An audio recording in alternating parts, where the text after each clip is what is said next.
Hello, hello, hello. Welcome, everyone, to the Nocturnal Nerdcast, the best late night fandom stream on the East Coast, possibly the Midwest, definitely the West Coast, and most definitely the world. So, welcome. Glad to have everybody here. Joined, as usual, he's always here early. He's usually here before me. It's 3Dub. He didn't oversleep tonight. He's here. So, welcome, 3Dub. How are you doing? Doing good. Very good. Anything exciting going on for you this holiday weekend, or do you just hang out at home? I honestly didn't know there was a holiday. I'm pretty locked up in the cave. It's more of like a federal thing, like people that work in the military or people that work for banks and stuff like that. They got That's the day probably off. why So. I didn't notice, because I don't work in the military. Omega, I'm not pulling that comment up on the stream, but we do see what you said. So cool. We're going to watch the trailer. So we got a few different topics tonight. I was telling 3Dub, and he even mentioned it before I mentioned it. There's so many little things to talk about, but we're going to go over Marvel Zombies trailer. I haven't watched it yet. I haven't seen it, so this will be my reaction to it. We're going to talk about Green Lanterns. We're going to talk about Clayface. We're going to talk about, what else do I have over here on the tab? Let me open up my Google Docs. Lanterns. We're going to talk about Disney getting in trouble with YouTube. Might talk a little bit about Harry Potter. Some comic book stuff with Tom Brevoort and AI. We're going to dive back into Snoop Dogg again. We have a lot of different little things to talk about tonight, so should be a lot of fun. And then once the other guests arrive, we will discuss what the bonus topic will be at the end of the stream. I can't remember what it is, but 3Dub thinks it was comic book storylines. Yeah. So maybe that's what it was. Not sure. That's what Jose, that is a very silly question. You know that if they're going to show up, most of the time, it's not at the beginning of the stream. So they're always fashionably late. Yeah. So, right. But they'll be here. Also, my Saturday stream, we'll talk a little bit about that. And Paigey should be coming for that stream. I will make the announcement if Paigey's going to be there. And then he won't show up and make me look like a liar. So that's typically what will happen. So Jose's like, I'm just trolling you. Okay, I guess that's fine. How was everybody doing in the chat? How was your weekend? Did anybody do fun stuff for the holiday? Go out of town? Go on vacation? Did you just chill out at home? What did you do? I basically worked all weekend. And then when I had my day off, which was yesterday, we ended up having a bunch of stuff go on with family and things like that. And so I was unable to be here in time to start the stream. So I thought it was better to do it tonight so that way we could just start at normal time. Otherwise, we would have started like an hour and a half later, and I think that would have been too late to actually start the stream. So that's why I wanted to wait till today. Plus, oh yeah, we're going to talk about Peacemaker as well. I forgot about that. We'll talk a little bit about Peacemaker episode 2, season 2, episode 2. Speaking of Darren has arrived in the building. And good to have him here with us. Do I have my Peacemaker notes over here? I do. Yeah. Okay. Anyway, how are you doing, Darren? How was your weekend? Anything exciting happen? It was okay. Holiday weekend at work is never like my favorite, but it is what it is. So Sun Dawn Studio. I need to add like an actual graphic for this because this is just a generic one here. Subscribe. Thank you so much for subscribing. I do appreciate it. Also, if you're looking to join Discord, so I don't have to remember to post it every 30 minutes in the chat, it is pinned at the top of both chats. So whether you're watching on Debunks or Reloaded, you can click over there, come into the Discord, join us, drop some fun factoids, any kind of stuff you want us to talk about. The community channels are pretty active. General tab, not so much, but everything else is pretty active. So come on over and check it out. I know general is boring. People don't know how to post in general. So they're in all the different little sections over there, but I do appreciate it. Also, let me share my referral link. I know this doesn't do much, but I always feel like if I don't do it, it'll be the one time people are like, darn it, I could have got a discount on StreamYard for the year or something. But StreamYard's actually, this is weird. I was watching. They're doing a lot. Yeah, I was watching today because they updated something else. I don't remember what it was, but they changed something like the other day. Anyway, I was watching like a sports stream, like an actual legitimate ESPN2, I think, stream or something. And they were using StreamYard. And I'm like, this company is like They're doing a lot killing this it. year. Yeah, it's big for them. Plus, I have to give them a shout out though. We haven't had a knock on glass because this isn't wood. There hasn't been too many issues with it over the last couple months, and they are doing a lot of updates and stuff like that. And the tier that I'm on, which is like the mid tier, because I think there's like the free tier, the mid tier, and like the super expensive one that's like, I think it's like $400 a month or something. It's really crazy. Yeah. That's for people that do like big group meetings and things like that. On the tier that I'm on, they actually offer a lot of stuff. There's not, the only thing that we don't really get is different text for like your names and stuff. I don't really care about that, but for some people, they like that kind of customization. So I'm pretty happy with them. They've had some issues with like connections to servers and stuff like that, but overall the functionality has been really good. I've actually been playing around with the scenes section over here on the left side of the screen. I'm not going to be using it tonight, but I've already been setting it up for like videos and stuff like that. So anyway, pretty cool stuff. Lone Wolf says, my calf is hurting now, so rough week for me. Sorry to hear that. Hey, what's up, Naruto? Keyblade Master Jeffrey, this is for Darren. I forgot to do this today. Oh, I don't know what that is. I was going to say, yeah, I'm completely lost on that one. So I posted a video. When did I post it? Was it today? I think it might have been today. Earlier, which by the way, I'm doing daily videos now on the channel. So you guys were saying do more like regular daily content. So that's what I'm doing. And you guys are showing up. I'm seeing some good numbers on my videos for coming back to that. So thank you guys so much for supporting that. If you haven't been doing that, please make sure you hit notifications so you get those videos. But I talked a little bit about, Disney, being the most profitable company of the summer. And, a lot of people were not happy that I even brought it up. Let me share the tab here. I saw some people commenting like, you say box office doesn't matter and blah, blah, blah, or whatever. Well, it doesn't matter in the context of quality. Like I've always said that the box office doesn't determine like the quality of the thing. The box office is something that the studio looks at to determine, whether or not they're going to continue to do something. So this is all good news, I think, when you look at the landscape. But there were a lot of negative comments down below, just not making a lot of sense, honestly. There was, of course, people that were giving some legitimate criticisms. But my thing is, when we're talking about something like this is just a fact. There's no, like, I'm not making up numbers or shilling for Disney. I'm just talking about the fact that Disney was the number one summer studio. I don't know. And they classify summer from May to August. That is the summer season. So they were the number one. We can scroll through here and see, like, they talk about each studio here. Let's go through each studio because I think that's kind of interesting. Where's it at here? Whoops. Hold on. Wait, did it skip that one? No. Okay. Well, it starts with Universal. I didn't remember Universal being the first one. All right. Well, we'll start here. While most of the studios saw some gains that were flat compared to last summer, Warner Brothers hit the jackpot over the May Labor Day period, up fivefold over summer 2024, which, by the way, Warner Brothers is the number one studio this year. Like, total for the year. Right. They're just not number one for the summer. And they're I think I have the numbers here. They're only slightly ahead of Disney here in terms of sales. With $980.4 million in the number two spot, hands down the biggest gain by any motion picture studio this summer. That's with a supply of originals like Apple's F1 and New Line's Zach Greger title Weapons, which, by the way, Weapons is still doing extremely well in the box office.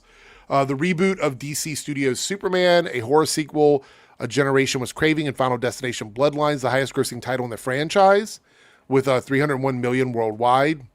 Warner's doing so well this year that even if Paul Thomas Anderson's One Battle After Another buckles at the box office against his $140 million price tag, the studio will still be in the black by year end in its ROI, and that's what counts most, which is return on investment. And I've been saying this for a while now. I'm glad that the outlets are now using ROI.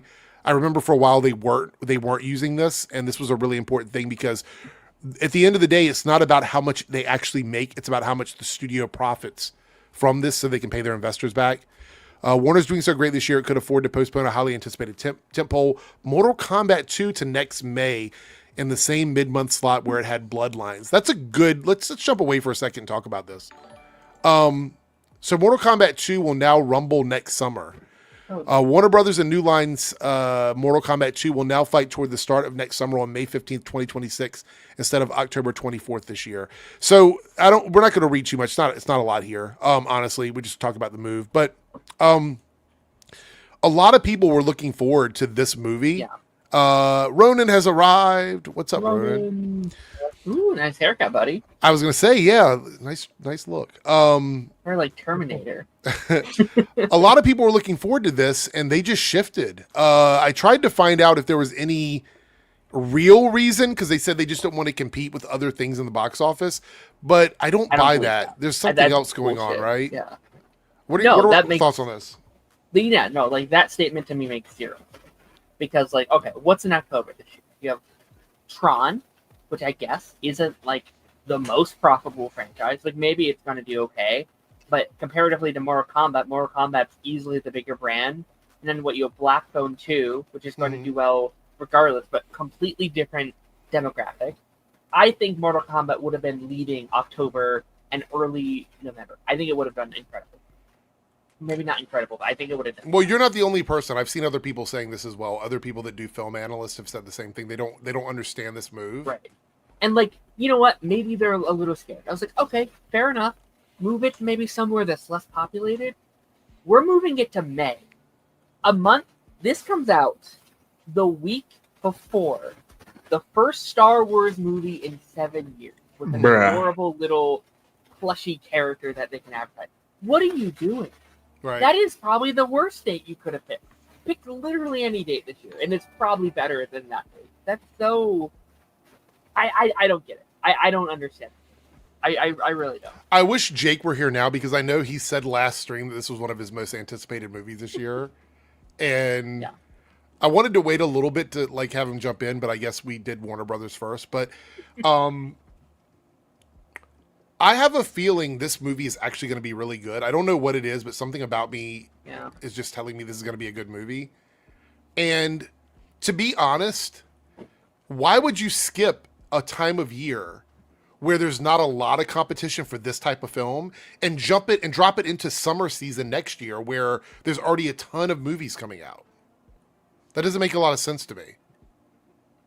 And Halloween, it's up its alley. Like, you can use that as part of your marketing bit of, like, you know, I don't know. It's weird. Like, they could right now, they could have, you know, who knows if I would have done this, but they could have, you know, taken the whole thing of like, oh my gosh, some of the Avengers actors are fighting on set and do this. And no, fuck this. Mortal Kombat 2, they did have some arguments on set, and they're gonna go for it, you know, real life Mortal Kombat on set and like use that as your marketing now. And it's like, Omega has arrived. Did you jump in because of Mortal Kombat, or were you coming in anyway? I was coming in anyway. Like I said, I was eating, so I ain't want to. And it's so late too. It came out in like a month. Like, that typically doesn't happen very often, which makes me think something happened. I was gonna, okay. So that's the next step. Is I wanted to ask: do we think something? Because we know that it's not competition. That's a lie. There's no way that's real. So what is the real reason? Are they worried about not having anything early next summer? Is that what it is? Or is there something that happened with the production of the movie that now requires them to change something? Like, are we going to see some sort of like additional filming happening or something like that between now and next summer? Because they would have time if they wanted to do it now by postponing it. Well, I have a serious answer and I have a joke answer. Okay, well, go for it. The serious answer is, honestly, I have no idea. The joke answer is what is the character that you're showing right there. It got such a huge backlash from the chuds that they went back and started. Are they going to go in and add hair? Because that's what everybody's complaining about, her not having hair. You think that's what it might be? Like, Ronan's shaking his head. You don't agree with that one? You don't think that's what it is? I'm totally bullshit. It's total BS, but it's like, who knows? It's total BS, but it's sadly stuff like that is believable. Like, if we live in a world where like people like start blinking at Sonic's design and then they, you know, redesign them. We live in a very overreactive era. And so sadly, I could see that happening. I could also see, you know, this having test screenings early on and it's not working, and they need time to like reshoot stuff and whatnot. Again, that's very conspiracy theory, if you will, but like, I've seen movies early on, and then when they do come out, I'm like, well, that wasn't what I saw, or that's not what when I saw a while back. So like, but again, like Darren said, you really want to do this right before Mandalorian and Grogu happens. It's like, isn't that by the time Sunday ends for that weekend that it comes out, nobody is gonna want to go see this movie, and everybody's gonna just start prepping their work for Mandalorian and Grogu. Yeah. Yeah, and like, I don't know, like, it's also a 7-month gap. 7 months is a long time.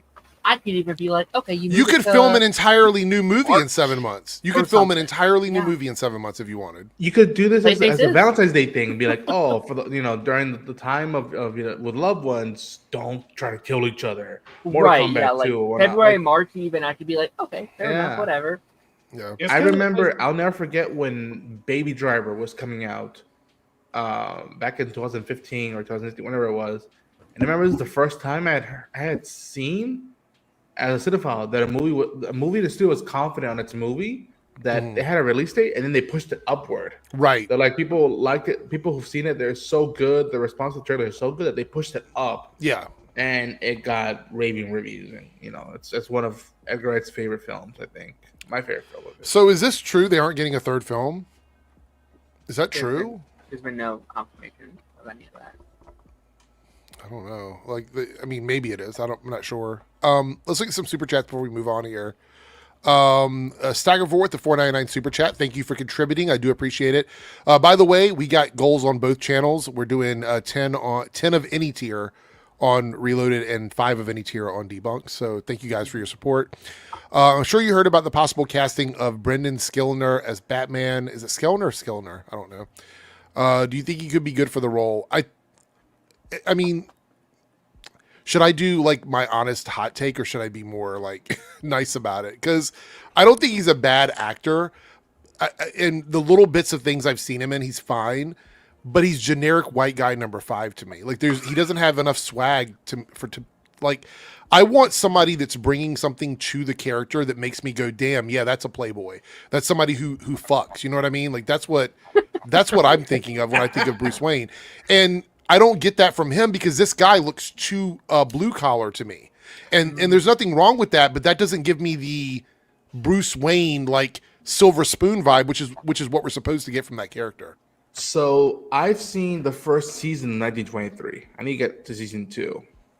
From what I saw of 1923, I can kind of see him as Bruce Wayne / Batman because I'm not gonna get into why I feel that, but let's just say that the character he plays in that one. That's the one that James Gunn keeps referencing to, right? Is the 1923? Yes. Because in that one he plays a Dutton. Dutton, for those who don't know, is the big family over these shows, Yellowstone, T3, the whole shebang. He plays a member of the Dutton family, and he's in a unique spot with the family. And seeing where he went through in season 1, I was like, "Ooh, I'm keeping an eye on him in future projects to see where he's at." I haven't seen that one movie, the one with the phone and the date tower, or whatever it was called. I haven't seen that movie yet, but from what I saw of 1923, I'm like, I'm a fan, and I can see that going that way. Thing is before this happened, people were just telling Alan Richardson. I'm like, God damn it, I can see Alan Richardson because he looks bulky and he looks like he would have a kid at that point. Yeah, Alan's got the physical type for it. Like he's the one that definitely has the physical type. I don't know if that's enough though to pull off the character. Look, my thing is, and I think everybody would agree on this. I don't think this is a hot take, but you have actors that have played Batman that are really good with Bruce Wayne and they're really good with Batman, but they're not always good with both characters. Is that fair? Mm-hmm. I'm not saying everybody. I'm saying a lot of them, right? So, dog cam. There we go. Oh, look at the dog. Cuteness overload. Now we're about to get 1,000 viewers because of that. Like some people would argue that this actor played Bruce Wayne perfectly, but I didn't like his Batman, or I liked his Batman, I didn't like his Bruce Wayne. You know what I mean? Like I've heard the arguments about, with the Nolan Batman, with the Keaton as Batman. Like I've heard takes on all of these different franchises over the years. And so for me personally, I don't have I think I've said this before. Maybe I don't know if I've said it with everybody that's in the panel now, but I'm not a big fan casting person. Like, it's not something that I sit around and do typically. I like to wait and see who the director or the showrunner or whatever wants, who they think they see in that role, and then I'll make my opinion on their picks. But I don't like to fan cast too much because I feel like that sort of sets up an expectation, and that can ruin something for me if I don't get the person that I want in that role. So I don't typically fan cast, but I see all of them. Like, I know they all exist. It's just not something that I typically do. But thank you for the super chat. I try not to, but it's fun. And at the very least, I try not to do videos about it. To be like, this is why I think this is the best person to play it. Or, I think all of us know that, like, when they were saying, all right, who are they going to get? Supergirl. Right. I think for a lot of them, we're like, get Millie. Like, for what they're doing with Woman of Tomorrow and that book and that story and that atmosphere, Millie can do it. Why not? Yeah. And then they got her, and I was like, oh, shit. Okay, cool. Yeah. I remember how fun it was when we knew, like, the 4 people that were possibly going to play Superman and 4 people that were going to play Lois Lane, and we're, like, trying to figure out which one was the best choice on that. That was a lot of fun, too. I think the best version of that we ever had was Sholo as Blue Beetle, because everyone was like, no, that he was should perfect. be Blue Beetle, and then he was instantly. We're like, holy shit, all 100%. Right, that's awesome. Yeah. We got a super chat. This is from the Debunks channel. Thank you so much. We only need 5 super chats over there, and we are 1 out of 5 now.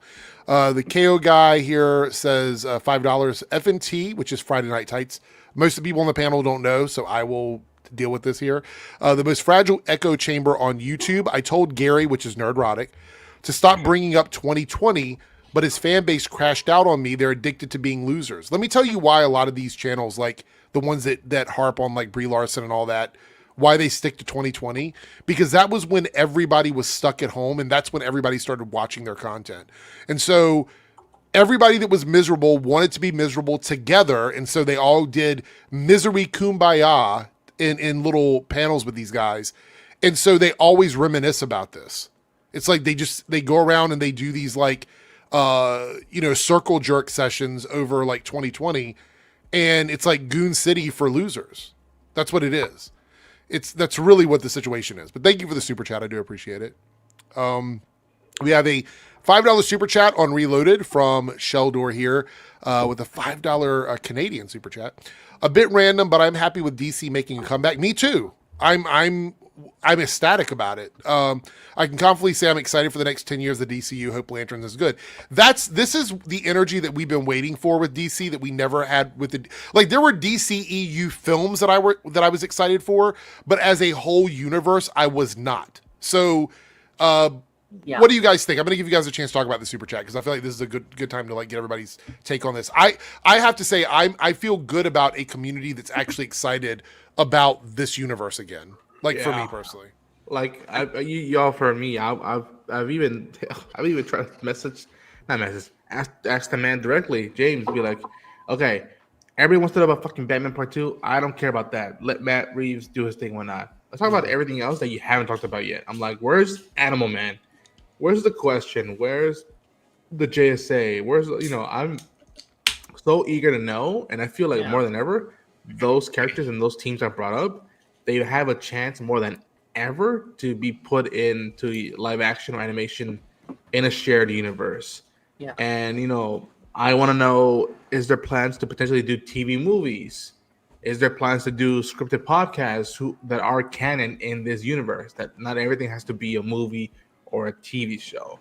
Right now, it's fun. It's fun. Granted, a lot of what was promoted to be like, this is what we're going to do. Only 4 of that stuff right now is fully in the can. A lot of the other stuff is still, we're still working on it. It's in the back burner, whatnot. So I think by the time we get through Supergirls and Lanterns, you're like, okay, out of everything that you promoted in that one chapter 1 Gods and Monsters video, okay, this is what's only been coming out this far. And now we're getting Clayface as well. That's shooting right now. And there's some cool stuff happening that I've seen photos, and I'm like, yo, that's a cool detail. Yeah. But like I am, and I've told this to Darren about it now, that like I am eager to potentially start doing like making my own DC podcast, or even doing just a series of videos. Yeah. Just saying like, okay, while everybody's working on, like, everyone wants to know, where's Batman? Where's Batman? I'm like, no. we'll get to Batman when we get to Batman. What about these people? What about this city? What about this location? What about this storyline? Will we get that? Will we ever get that? TBD. And I love that synergy right now. Yeah. By the way, welcome Jake arriving into the Jake stream. Sully. Appreciate it. So, Nice cover. Anybody else have any thoughts on this? What are we looking at? This. It's like I am through and through a Marvel Super Chat. fanboy. However, I do love a lot of DC stuff. So it's like the main reason, like especially in the past, like I always crapped on DC because, well, mostly because of the movies. It's like the movies were doing terrible, but the animation was on point. Now we're starting to see. Yeah, most of it. But now we're starting to see more of their DC live actions starting to be a lot better. And so I'm like, good. We need the competition. Hell, actually, I want to see Image Comics get some live action stuff up in here. So I'm all for everything. Yeah. Let's give Spawn another shot. Yeah. Yeah, I've never been, except for now, obviously, excited for the future of DC. And in terms of the mainline movies. I mean, for years it was, the like DC stuff, or I'm sorry, the like TV stuff that was holding it together like fucking glue. And The Arrowverse, like, shout out to the Arrowverse. It was just like, oh, the movie's shit right now, but at least we got fucking season 7 of The Flash, I guess. I don't know, That's not the best example. Oliver Queen. But no, like I think my take after Superman was like, despite how you feel about that movie, if you like it, if you don't, there was this kind of like aura in the air that was like, oh, this feels nice to have a path forward, something new, something different, something we can look forward to. All and new, like, all different. Yeah, all new, all different. People are unanimously excited about DC again, and that hasn't happened in a while. Yeah. No, it hasn't. Maybe you didn't like Superman, but guess what? Supergirl's next year. And Peacemaker's right now, and we're working on Wonder Woman. And there's some Clayface pictures too. There's some there's something for everybody. guys. And we want to I think more than ever, like the studio behind these movies and shows are simultaneously trying to promote their books. Like that's something that give people might give James crap, and they might give crap about Peacemaker and Superman. Or why would you start your DC universe with an animation show called Creature Commander? Why would you do that? Like people will give them crap, but also say this that I've never seen somebody who's trying to do a big narrative that isn't beholden to a style or to a big villain, and at the same time they're promoting the books of said characters with their marketing. Right. Anytime they podcast, anytime they do an interview, like. I give kudos to them because, like, more than ever now, I'm interested in reading books, not just for reading books, but also research. Like, okay, you know what? I've talked to me and Jake and Darren have talked about the Human Target. Let me actually go read the whole run of Tom King's Human Target. Let me go finally go pick up a Wildcat book and be like, okay, why the hell does Jake love him so much? And, let's see. Okay, Darren has been talking about the Arrowverse for a long time. All right, let me go check out the Arrowverse. Let me go pick up a good run of Green Arrow. Of Ben 10. Oh, sorry. Never mind. Like, I'm eager to just dive into it a lot. That's good. Well, thank you for the super chat. I do appreciate it. We have another one here. Hyperion with a $2 super chat. Supergirl has been moved up to May 26th, by the way. Yeah, I made a video on this and we talked about it. Awesome. No, we didn't talk about it here. I did make a video on it. That's true. Is it official yet? Because I haven't seen any official source for that. I don't know if they're saying it out loud yet, but I've seen a lot of places reporting on it. So I'm gonna just I know it's a rumor, but I haven't seen it. My thing about it is that already I looked at it in my video. I looked at next year, and it's going to be another shit show. It's another shit show with stuff that's coming out. I mean, first of all, we have kids' movies piled on top of each other. So good luck. R.I.P. to all the children's movies that are coming out next year. You just got Mortal Kombat thrown into the month with Star Wars, so that's kind of fucked now. Yeah, we just yeah. And if this is true about Supergirl, also Supergirl. Oh, yeah, actually, that's the same month. Oh shit. But oh, go ahead. Sorry, Darren. Sorry. I was just going to say, if this is the case, obviously you have Star Wars the week before, you have Mortal Kombat a couple weeks before that, and then the following weeks you have movies like Minions 3 and Toy Story 5. Yep. That's going to fuck Supergirl. And Supergirl is in the mix of that. The only good news is that Supergirl and Spider-Man are spaced out. That's good. So those movies are a month apart. But but all of it's still dogpiled by children's films. And we know that that is what is driving the box office a lot right now. So it's just, I'm worried. Look, I guess I shouldn't be because Superman ended up doing really well, but you are fucking up your own money because you could make more money on these movies if you did not do this. Like, give them a little breathing room. Give them a little oxygen. Put an oxygen tank on them before you put them out in theaters. Because, it's seriously crazy to me the way they're doing this. It just is. Yeah. I could see their argument if they wanted to put Mortal Kombat into May and there wasn't hardly anything slated for May. Right. But with October, we were a month and a half away from it. And let's be honest, October was a dead month. And nobody was worried. We talked about that. Yeah, we talked about that. No one cares about Tron. No one was worried that Mortal Kombat was going to get its legs cut off by Tron and Black Phone. No one was worried about that. But as soon as you throw it in May, it's like, okay, Star Wars, if it's to be believed, Supergirl, Minions right around there, it's like, okay, you're just creating a June 2023 situation all over again, where you had Transformers, Across the Spider-Verse, The Flash, all these things trying to fight for everyone's money, and it's going to be a cluster. All right, well, look at this. Even if we don't, say, for example, Supergirl doesn't change. Let's look at the release schedule for next summer. Because when I tell you it is bonkers, I'm not kidding you, okay? So this is the schedule for next summer. Scary Movie 6 and a new Steven Spielberg movie come out on the 12th. Then on the 19th, it's Toy Story 5. Then on the 26th, if it hasn't moved, is Supergirl Woman of Tomorrow. Then on the 1st, which is a Wednesday, it's a day early, we have Mega Minions. And then we have the week later, Moana live action. Then a week later, Christopher Nolan's The Odyssey. Mm-hmm. Then a week after that, we have Evil Dead and the Paw Patrol movie. And then the week after that, we have Spider-Man Brand New Day. It's another shit show next year. It's another shit show. And that's for 2 months straight. Paw Patrol for real? Yeah. That's for almost 2 whole months. I never see that. I've been thinking about this for a while, and I haven't said much because I don't want to get into box office debates this early on, right? But I think Supergirl needs to pivot hard to another sector of the year. I've even argued maybe you gear towards maybe early 2026 instead. Maybe you try and aim for the spring area where it's a little less crowded. But I get they want the box office season. I know they want the summer fling thing going on, but when you look at this lineup, it is tough. Well, that's going to be so many tickets too. People aren't going to want to pay for that much. My pitch would have been okay, let's just do fall instead. Because I could actually see Supergirl. Where's August? Thanksgiving. Where's August at? August and September get left in the dust every year.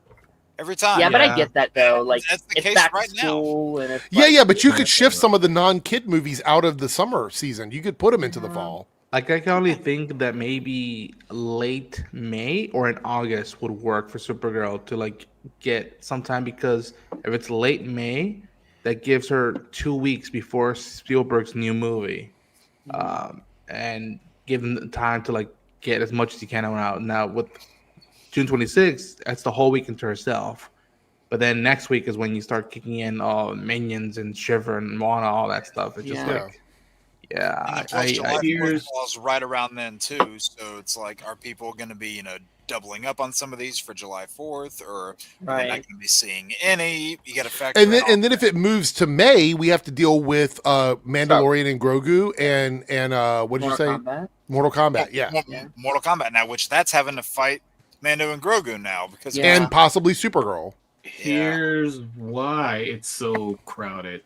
It looks good to investors. Yeah, of course we're going to have our movie in the middle of summer. Why would we have it in August and September at the end of summer? That's right. No, let me say this: if I were a studio right now, I would look at these children movies and I would be shaking in my fucking shoes, because we already saw that this past year those were the movies that made the most money, were the kids movies and the family movies. If you are not putting out one of those movies, you don't want to go up against those films. I feel like we're in kids era at theaters right now, and anything else, you can do good with other stuff, but I don't think you want to go up against it. And here's the thing, a lot of these kids movies, I can almost guarantee you, will be on digital within 30 days of coming out in theaters. Yeah, looking at it now,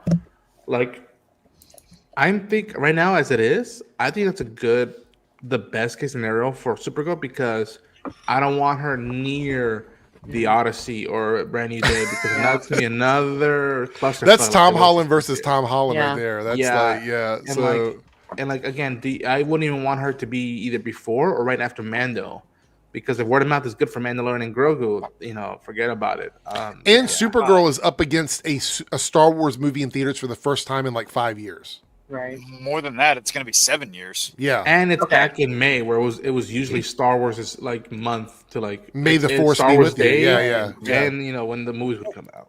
What's funny is when you get around to things like the sequels and beyond, only with Solo did they release one around the May time, and that's the one that didn't do good financially. Right. Because they had been sticking to those Christmas releases. Right. But what I just noticed with that release schedule you pulled up is going into July, that's 3 straight Fridays in a row that I'm going to be in a theater, because Odyssey. I'm going to be in theaters for like 3 months probably. It's crazy. Like I'm going to be in Odyssey, theaters for like 3 Evil Dead, months. And Spider-Man, I'm going to be seeing all those on their release days. I need to go because my theater's not an AMC. It's a local theater. It's a restaurant, so it's like one of those like full bar type place. I love it. I will go there a million times more than any of the big theaters because it's just a much better atmosphere. They got the recliner seats. It's heated. If you want to get in there and just like curl up, it's the screens are good. They have they have a full bar, a full menu. Like it's fucking great. Yep. I go there all the time. It's Cinema Cafe. I think Omega, you've been there before.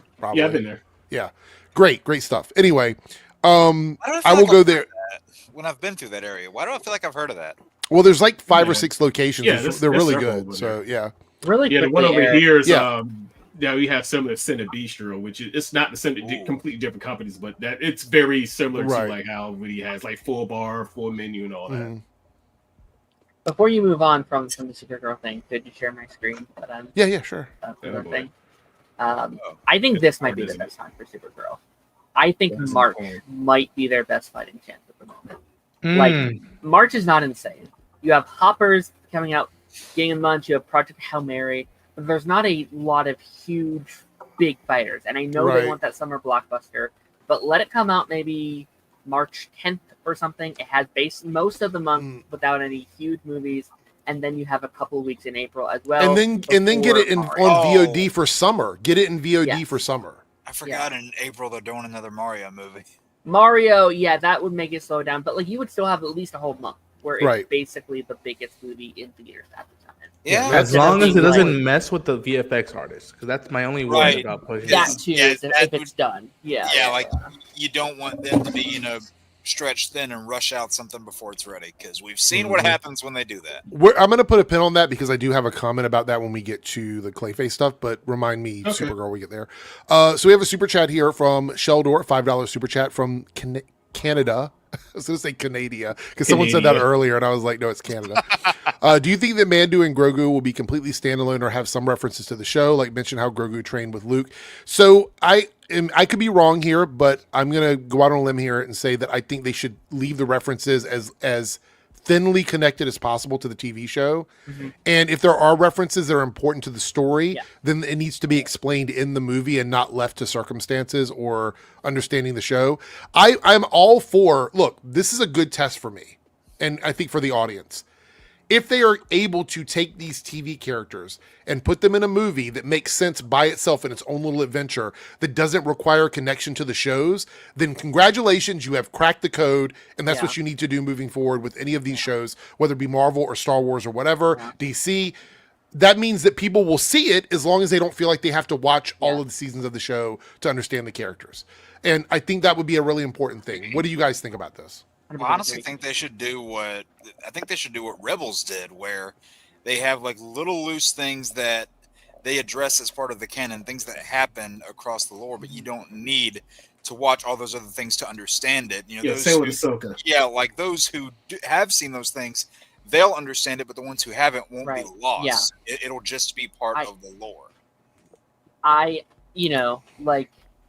I think the fandom and what they should do kind of split a little bit for me, where, of course, us fans are like, yeah, well, I want this reference and this thing, I want to connect to this and this and this. But this is a movie you have to market to the modern audience. You have to bend over to them, unfortunately. People need to be able to watch that Mando and Grogu trailer and be like, that looks really good. I'm really excited for that. without having seen a single episode of the show. Right, the trailer And needs to be if they're geared drawn towards in- people that haven't watched the show. 100%. And then if they're drawn into the movie, they'll walk out of the movie and go, "Oh, they had 3 there seasons of a anything else TV that show. can- I might go Hey, watch that." Yes. That's exactly it. Yes. What the movie should be doing is not trying to make value off of the viewers from streaming. It should be taking people in the movies and sending them over to streaming. Yes. That's what it should be doing. Yeah. It should be the other way around. I think the Marvels made the mistake of doing the opposite, and I think that was the problem. There's a lot of mistakes. that- they We made, saw but this we're not with gonna get into that. Yeah. We saw this with How to Train Your Dragon this year. Yeah. Where like all these people were watching it for the first time with this live action movie, and then there's like, wait, there's animated movies, and then there's Yeah. TV shows. I'm gonna now go back and watch all those for the Yeah. first time. All right, we're Yeah, going to read through this. Oh, go ahead, sir. Ryan, go ahead. So that's something that I've been, I wait to go last because I'm like, I'm doing a video of like, this film has to be akin to season 1 of Mando, where like nobody knew nothing at all from it, even the hardcore fans or even modern non-hardcore fans, casuals, yeah, taking in a simple story. And like the fact that it's not a big spoiler because it's all over the internet, but like Zeb is in this movie. What? That's a big deal. I know. Wait, what? That's a big deal. That's it for me. That's enough. That's enough of like, oh shit, okay, they're addressing it. They're not honing into it, and it's more like a background thing. They're like, okay, if you know who that is, you know the significance of these two characters in the same frame for a second of this movie. Kind of like what they did in Ahsoka when Zeb showed up at the end. Yeah, I have thoughts about Ahsoka, but like, yeah, and like again, you don't have to have a big scene to talk about. Oh yeah, I'm from this place. I'm like, just at one point they might part paths and be like, oh yeah, I need to go take care of something over here. I'll see you later, and like that's it. That's all you need. You don't need anything else. And like this again, the story has to be on its own. That like even if hardcore fans missed it, it's fine. Like that's the whole point of balancing it out now. Yeah, you want people to fall in love with the characters they're watching in that movie. Like, you don't want them to fall in love with the idea of who those characters are. You want them to fall in love with the characters in those movies. Because think about this. We meet people every single day that have lived their lives up until the point we meet them, and we don't know anything about them, and we have to learn about them after we meet them, and then we get bits and pieces of their lives. Right. That's the way they should approach making these movies, is that this is how people are meeting the character for the first time, right? That's how this happens.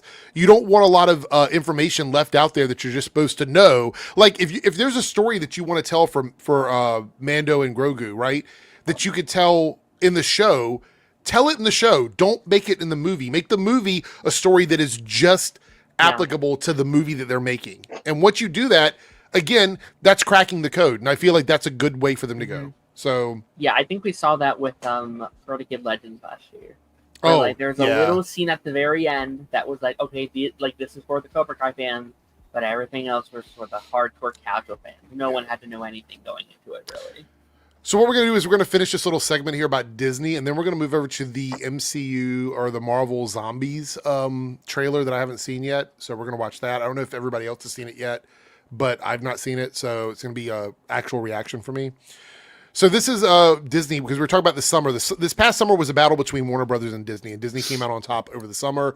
Warner Brothers is winning the year, though. But it says here, Disney with 20th Century Studio and Searchlight led the seasonal heat wave in what is no surprise with the $1.02 billion buoyed by Lilo and Stitch, the Fantastic Four First Steps, and the Ho-Hum Thunderbolts. I wish they wouldn't say that, because I think Thunderbolts was incredible. But the Mouse House is down 32% from a year ago. Yeah. Keep in mind, they're down 32% and they were still number one. So that's an industry issue. Elio, Freakier Friday, unfortunately, didn't do very well for them, which I mean, to be fair, it looked bad to me in the trailer. So we saw 1.5 billion, again, 1.2 billion of that being Deadpool and Wolverine and Inside Out 2, which were last summer. Those two movies carried the summer. Deadpool and Wolverine and Inside Out 2 pretty much carried the summer season. We can poke holes in superhero movies all we want. Evident in Thunderbolts' lackluster start to a summer with the $74.3 million opening. However, DC Studios under Peter Safran and James Gunn did see a return of fortune for the comic book brand in Superman, which stateside is the highest grossing one ever at $351.75 million. And he goes on to say it's a second highest worldwide of Man of Steel. Let's see. Mission accomplished at reviving DC. I agree with this. I think this is an important thing to understand that you had a failed franchise and this movie came out and did really well with all of that baggage behind it. Yeah. They deserve a little bit of grace for that. Yeah, go ahead. They actually got a monetary success off of something that wasn't Batman or Batman adjacent. Yeah. It's the only things like within those last number of years, the only things that got them big financial success post Aquaman were Joker and the Batman. And that was it. It says here, in addition, Fantastic Four First Steps at $500 million worldwide is the highest script. By the way, it looks like it's going to make about 525 at the end. Yeah. I just want to point out that was kind of the number that I've been tossing around since the beginning is like 520. I said that's probably what it's going to make. So pat on the back for me being right about that one. Did you see Liefeld getting up in his feelings about that? Wait, which part of it? $300 million. The bullshit like numbers he was throwing out for like how much it had to make and everything. I replied to that, by the way. Yeah. So here's the thing. Right now, Fantastic Four has beat Captain America: Winter Soldier domestically. It's beat it domestically, but obviously not internationally. So It's just a domestic number. It was just funny. Like he pulled that number out of his ass of, hey, like, we're gonna say, this is pulled, this is done 500 million now. This is now crossed 500 million. Oh, but it's 300 million with marketing. It's like, get the fuck out of here. I just think it's really weird that people purposely make themselves look like idiots online, because especially what happened to high profile people that work in the industry. It's weird. I'll tell you what happened, Darren. He's butthurt after Feige ignored him at the Deadpool and Wolverine premiere. Yeah, that's what it was. He's been butthurt about it for a damn year. Yeah, here's the tiniest violin in the world for that motherfucker. Like, I honestly, like, seriously, he's just been nothing but bad vibes all around. Like, I'm the kind of person, I want to be around people that are having a good time with life. I can't stand being around people that are just always negative about everything. It's like, bro, fucking do something different. Misery loves company, but I'm not misery, and I don't want your fucking company. Like, get the fuck out of here. I'm surprised him and Bo DeMaio haven't started a club at this point. Oh, I would. There should be a podcast. But no, what's funny is that I find that he keeps going on and on every chance he gets to shit on Marvel whenever he has the opportunity to, all because of that premiere quote-unquote incident. I don't even know if I want to refer to it as that. And I just look at the whole thing like, dude, Feige responds to like all these people that go to these events, whether it's people that work in the industry, people that come to support the event, actors, whatever you want to say. Like, he goes out of his way to thank people in all of those categories. If he's ignoring you deliberately, it's probably something you did wrong. Well, I mean, he's an asshole. He's been an asshole for a long time. Like, the thing about it is he's known to be tough to be around. Like, that's the thing. Dude can't even draw feet and got clowned on by Stan Lee, literally in a video that's on YouTube. And he still on his Twitter does not name himself as the co-creator of Deadpool, just the creator. He does not name the other guy. Yeah, of course not. I still like. I'll look at his name, but I still can't fucking pronounce it. It's weird because, like, again, I met him once when I eventually got to meet him. Seemed cool and all, but he was running 2 hours late to his signing. But like, you see this stuff, and I heard it's not the first time. And maybe he drew his own feet that he was using. It's weird because it's him and Bo DeMaio keeps putting out these new stuff and whatnot, which I'm like, God damn it, dude, you did a hell of a thing, like a while back, but like, I don't know, it's an odd thing where like most of the time these two individuals specifically, they come out with these jabs, and it was like if it was something related to Deadpool or X-Force and related, I'm like, even then I'd be like, okay, he had a big part of it, but like, I think of Liefeld, I don't think of the Fantastic Four. He's taking blood shots at something that has nothing to do with them. Yeah, it's weird. Bro was a discount Todd McFarlane. He can never live beyond that. Like, that's literally what he was. Eric, calling him a discount Todd McFarlane is being nice. He was a discount Todd McFarlane, Jim Lee, Art Adams, Mark Silvestri, John Byrne. He was discount everybody. Wow, he's just discounted. You crossed every T there, okay. He's discount everybody. Mark Bagley, like all of them. But no, like I met him at a signing back in like the early to mid 2000s, and he was an asshole then. So I mean, I'm just not shocked that he's still that way now. My only thing is that has he been exiled so far from the industry that this is his only way of getting attention now is like rage baiting people on social media? Is that it? I think he's been blackballed to that extent. Yeah. I mean, like you could make a TikTok or a YouTube or an Instagram where you draw stuff on your stream and then you sell it to people. That's an easy way for him to make money. But guess what? He's not very good. Like his Captain America looks like like have you seen the side profile Captain America picture Why does with his the Captain shield? America have big titties like that? I don't know. His Captain America went and got a BBL in his chest. So it's like, what the fuck is happening? Like for real. And the whole issue, by the way, I've been drinking tonight. I'm sorry. But his Captain America got a PDP placenta injection in his face. Exactly. Something happened for sure. But no, I mean, seriously though, Rob Liefeld is from like the era when I was collecting the most comics, which was like the 90s. Like that was my era of like buying anything and everything I could comic book related. I still have the first appearance of both Cable and Deadpool. Yeah, all my brothers comics at my parents' house. I gotta go over there and see if I can get those. He was from that era where everything was extreme. Everything was like pockets and hashtag, fucking crosshatch. His name, shit like that. Videos. Yeah. Well, that's the 90s in a nutshell for you. Everything was extreme. Right, but the thing is that his look, I will give him credit for one thing and one thing only, and that is leveling up what the New Mutants were in terms of like their visibility. He definitely did that. Yeah. But outside, look, I like the New Mutants back in the 80s better, but he leveled them up in terms of like the public's perception of what the New Mutants were. So I have to give him a little bit of credit for that. However, that is where the credit ends. He just took part in it. He was facilitating that, and that was it. That was the only thing he got. So I'll give him credit with the Image Comics revolution. I'll give him credit that because that was a big deal with him and the others leaving Marvel and like doing their own thing. I'll give him credit that. Maybe he's not even like, if I'm being honest, he's not even in my top 25 artists. Like he's not even there. He's not even in my top 50 maybe. Thing, and even if you want to make the argument that he did, level them up, even if they were better before, any bit of recognition that he got them was kind of killed by the movie. True. That's true. Look, there's a lot of artists I love. And there's some of them that are very different from each other, and I like their different styles. Rob Liefeld's style is so bad that it's like he's like the stuff that he did good. He had shout out to the inkers that had to deal with Rob Liefeld's artwork, because like I know you guys had to draw feet on everything that he did, and sometimes it was just like literally an upside down triangle. That was his foot. Yeah. Just an upside down triangle. It's like literally, or he would have like two legs that looked like they were both the left leg and the right leg. Like, come on, give me a break. Can everybody shout out a favorite comic artist quickly? For me, it's Art Adams, hand down. Then maybe Mark Silvestri. I'd probably put Jim Lee in there. John Burns and OG. Like Sal Buscema, John Buscema. Mignola's great. The Hellboy shit. Yeah, definitely. The two that I can think of right off the top of my head are McFarlane and Dan Mora. Yeah. Yeah. I've grown. I have over the years. I have grown far away from Todd McFarlane. Like looking back at his older stuff, because I feel like it's not as good as I remember it. But stuff for me like John Buscema and John Byrne and people like that, their shit just stands the test of time.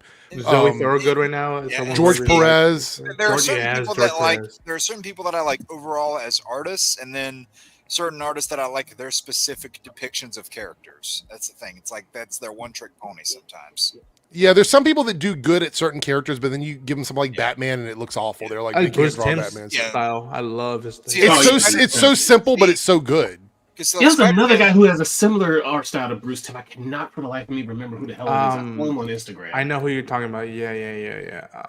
God damn, I'm forgetting his name. Frank Miller. I mean, recently not his new stuff, not his recent stuff. The Frank Miller stuff recently, I'm like, what the fuck am I looking at? But like his old stuff, yeah. His Wolverine run, iconic. The Wolverine run is absolutely iconic. Frank Miller, that's the Chris Claremont one, right? Yeah. Yes. Yeah. I love his Sin City. I love, yeah. And I love, personally, I know this is. Maestro, I think Jim Lee goes without saying. He's like GOAT. Yeah. He's good in everything he does, pretty much. Jack Kirby still is the king, in my opinion. Like, this is not maybe everyone's favorite, but McFarlane was always my personal favorite artist for Spider-Man because I loved Yeah, the way he did I the can grid see that. pattern, and also I loved the way he did the black suit with the blue highlights. No love for Eric Larson? I fucking love that. I don't Shane dislike- Gillis, that's his name. No love for Savage Dragon? Like, what the fuck? Oh, fuck! I just met the guy who did the original Secret Wars, John Beatty.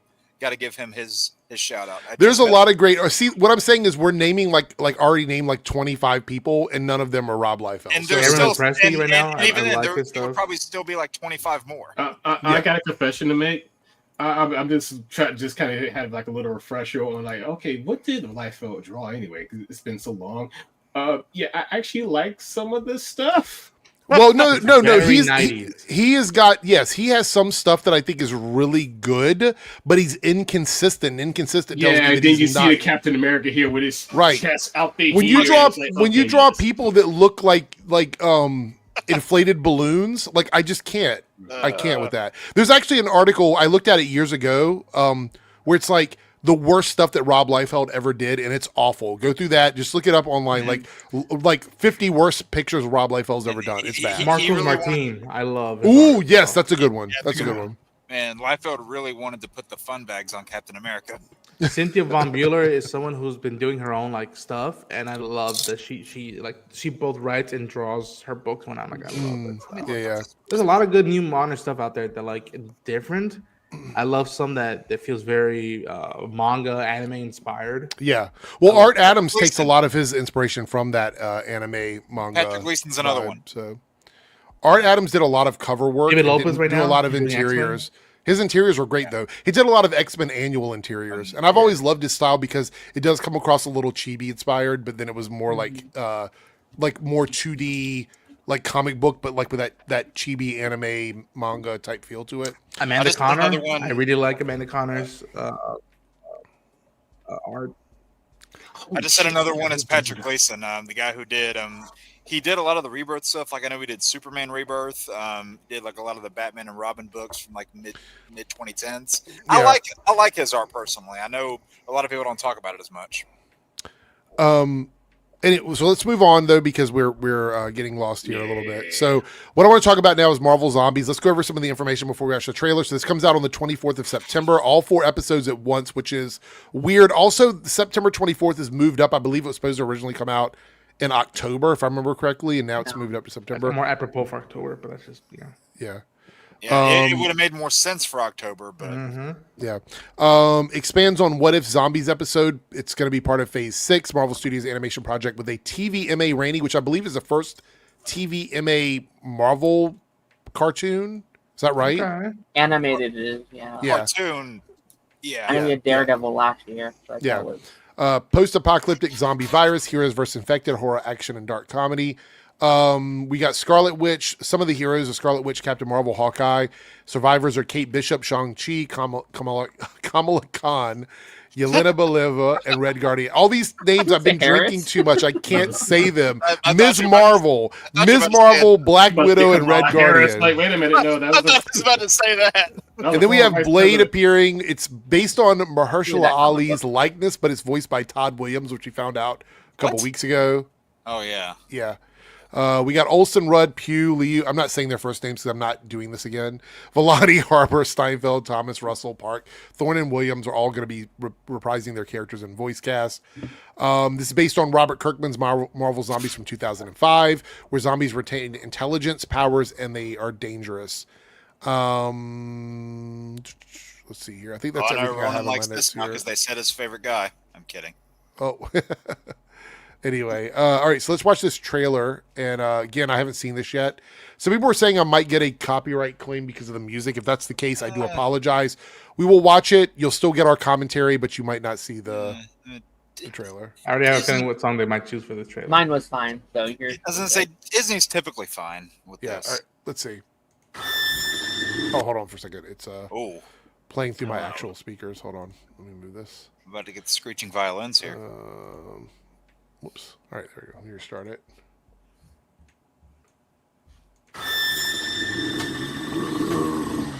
Fucking dead. Isn't that playing at all for anybody? No, Yeah, it's yeah, fine. yeah. It is. We hear it. I couldn't hear it though. Oh, Oh, wow. Who cares? All right. Oh. Yeah, the only person. There who we go. hasn't There we seen go. it. I know, damn it. That's Wow, they tell us right away. TVMA. so good.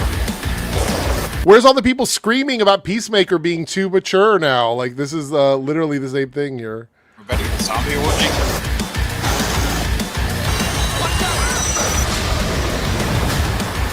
Oh, wow.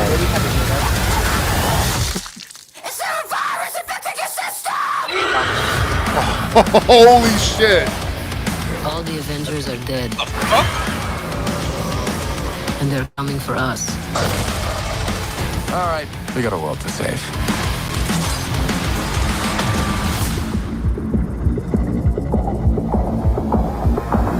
Namor. Oh, my God. Get excited, Jake. Oh,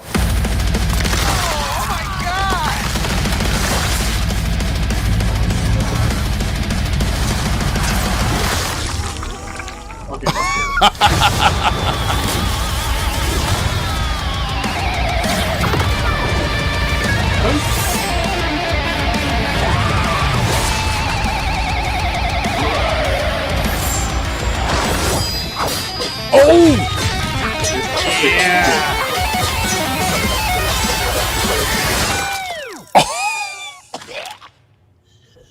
Fatality.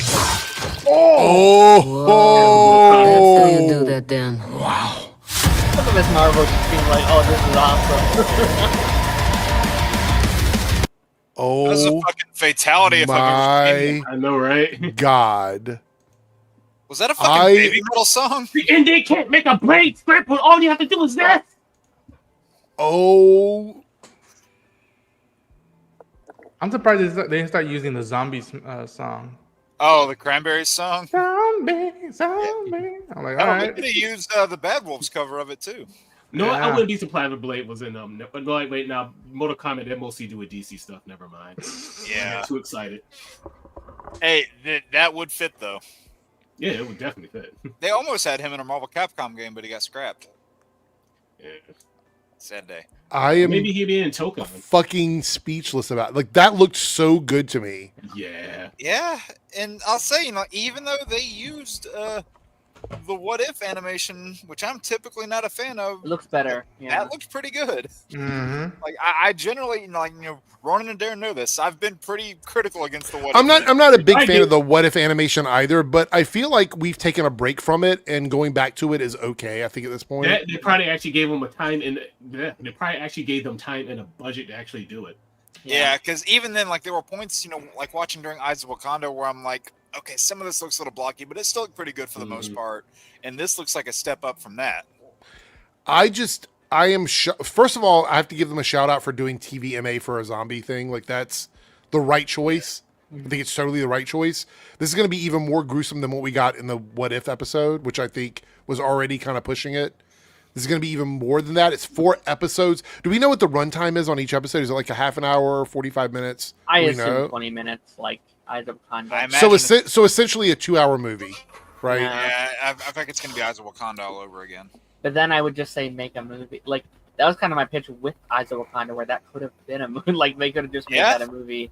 Like, that Uh, could have just been one, yeah. Staggervorth the 190 super chat. Future Marvel film Avengers Level Z rated R. What's interesting is, like, Hmm. I think a Marvel Zombies movie would actually make. It would. I think it would Like- do really well. Like, if you actually market this as like it's your Marvel characters, it's animated, it's a lower budget, right? It doesn't have to be a massive budget like your normal Marvel movies. Put it out like October 15th. I think it makes a lot. I God, that think shot so. looks badass right there of It Blade. is. I mean, just everything about this. I don't have any negative comments. It's Looks fun. like, it looks really, really good to me. Is that Thor there? It looked like they recreated Thor landing in Wakanda. Okay. Or like Star Lord in a way. Yeah, or Adam Oh, Warlock. yeah, Thor. That's what I thought at I'm first. not gonna too, say and then he Hell's has Warlock. lightning. I would rather. This not is see crazy. Warlock. Spider-Man cutting off heads with Mhm. webs is like, He activated ripping them instant off. kill again. I just, I saw a tweet that I thought was very funny where they said, Whoa, yeah, zombie Thanos. yeah. Right Yeah, he was in the last one. here. Oops, hold on. Where I is think that? Thanos was in last season too, or like what if season or one. Well, I so blocked out a lot of what if. let me tell you one of the things I'm really appreciating about this is when I was watching What If each episode, I'm like, a lot of them cut off at the point where the episode was getting interested. Yeah. Like it was like interesting stuff happening at the end, and I'm Right. like, why did you end it there? It's like There's a few of them four-part that What If didn't. episode. Like what if Doctor Strange, you know, the What If one where he with his hands or whatever, and he tried to like it is, but that one was interesting all the way through. But like some of these, it's like they got interesting at the end, and I'm like, I want to see more. This was one of the ones, and it makes sense for them to bring it back. I don't know. I'm digging this together, like all together. I love it. I saw a tweet that I thought was kind of funny where they said Spider-Man's going to be in a rated R project and Punisher's going to be in a PG-13 project. Yeah. That's true. I didn't think about that. I didn't think about that. Yeah. And this is his first, I'm pretty sure his first ever R-rated Spider-Man thing that he's ever been in, which is interesting to think about. Unless I'm missing something. I could be. I mean, I'm trying to remember if there was like a video game appearance. That yeah, it could have been a video game. Yeah. So before we move into the next topic, a couple things. First of all, we are 5 out of 10 super chats. Thank you guys for supporting. If you're watching on Reloaded, we're 5 out of 10. We're almost halfway there. When we get a couple more super chats, I'll go ahead and make the poll. This time I'm going to take suggestions from people on the panel. So the poll will be panel suggestions. So we'll be doing that as soon as we get to around 7 or 8 super chats. Again, it's any amount tonight. There's no number. It's like any super chat counts. So anything that people want to contribute, it's awesome. I appreciate you guys. Secondly, get the likes up. I want to see more likes on both channels. We've got almost 130 people watching between 2 channels, so definitely get the likes up. I know you guys can do it. I know you're playing your video games or you're gooning. Either way, take a pause and hit the like button. And if you're gooning while you're watching us, then I'd like to know which member of the chat you're gooning to. So with that being said... I was about to say something really messed up. I don't know. His ball surgery was a success, but now he has to deal with the recovery. And please, chilling this channel. Serenity says Jake. Okay, good calling it out. Jaybird says Goon Squad assemble. There we go. What, Darren? I said, is it the hat? Hey, at least no one's threatening to shit in this thing. Oh no, I don't even know what that is. Do we know what lists we're doing tonight? If we are doing okay, actually, let's determine that now. What would you guys like to do? Because I have all mine done already. I just have to know which one we're doing. Can we have a recap of what we picked? Because I have forgotten. What were the contenders? 3Dub says that we had already decided on one. Whoa, Darren, look down in the chat. I appreciate that. Yeah, very sweet. Where's on Discord, Jake said the top 5 comic book storylines. Is that what it was? Yeah. Top 5 comic book storylines? Put that damn thing away. We can do that, or we can do... No Diddy Omega, come on. Or we can do top 5... Ain't no Diddy party. We can do top 5 cartoons with animals. One of those 2 is fine. I'm glad he liked what I put in the group chat earlier. I like the comic storylines. I like that. Chat, would you rather see top 5... We'll just see what the chat says. Would you rather see top 5 comic book storylines at the end of the stream or top 5 cartoons with animals as the main characters? Just drop it in the chat. Let us know what you think about that. All right, so let me bring up... You can make like a straw poll for it. That would be too much work for me. I've been drinking too much. Let's see here. All right, so we have this. We got 2 things for Green Lanterns I want to talk about. So first of all, let me pull up what info I have, because even though I've been drinking, I made sure I wrote stuff down before we started so that I could stay on track here.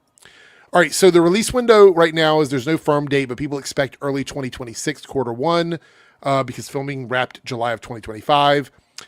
People forgot the tone is grounded noir detective story. It's in Nebraska, space cops on Earth. Influences are True Detective, Slow Horses, Black Mirror. It says it's not adapting one arc, but deeply rooted in Green Lantern mythology. Chris Mundy, Tom King, Damon Lindelof, and James Hawes. Nathan Fillion is going to be showing up on the series. Dillahunt's casting spark rumors of Black Hand, which we'll look at that in a second based on his stuff coming from social media. And They're calling it a prestige cop drama, is what they're saying. Now, the reason why I'm pulling this up is because I'm going to sort of just spark some of my interest about this as well as my concerns. So Chris Mundy and Damon Lindelof, have done things like Ozark, True Detective, and the script has gotten so much wit, so much character, and it's like a buddy cop movie. And I've talked about this sort of True Detective, Fargo, No Country for Old Men, naturalistic.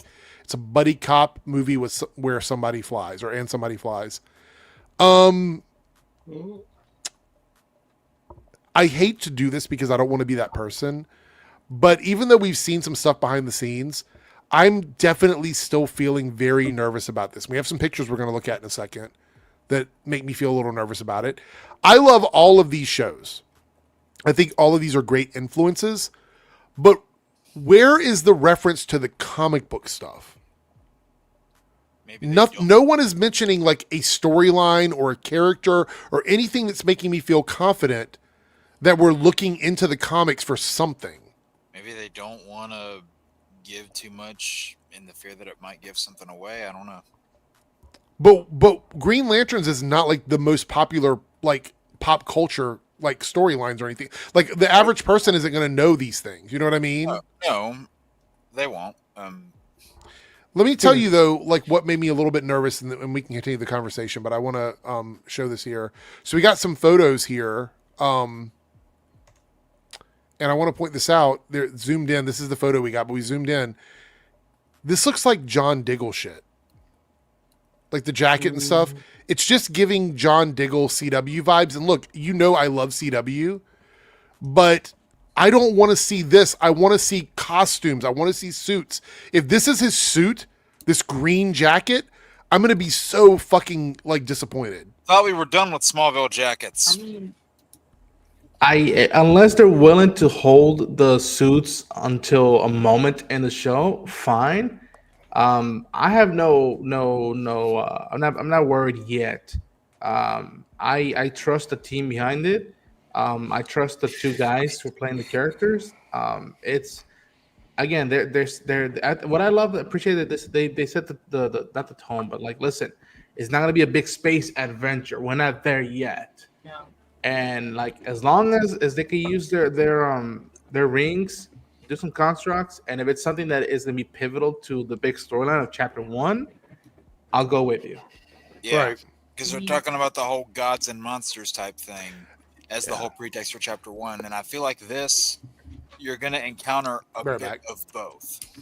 Yeah, like you casted Sinestro, like there you're already going down a good path.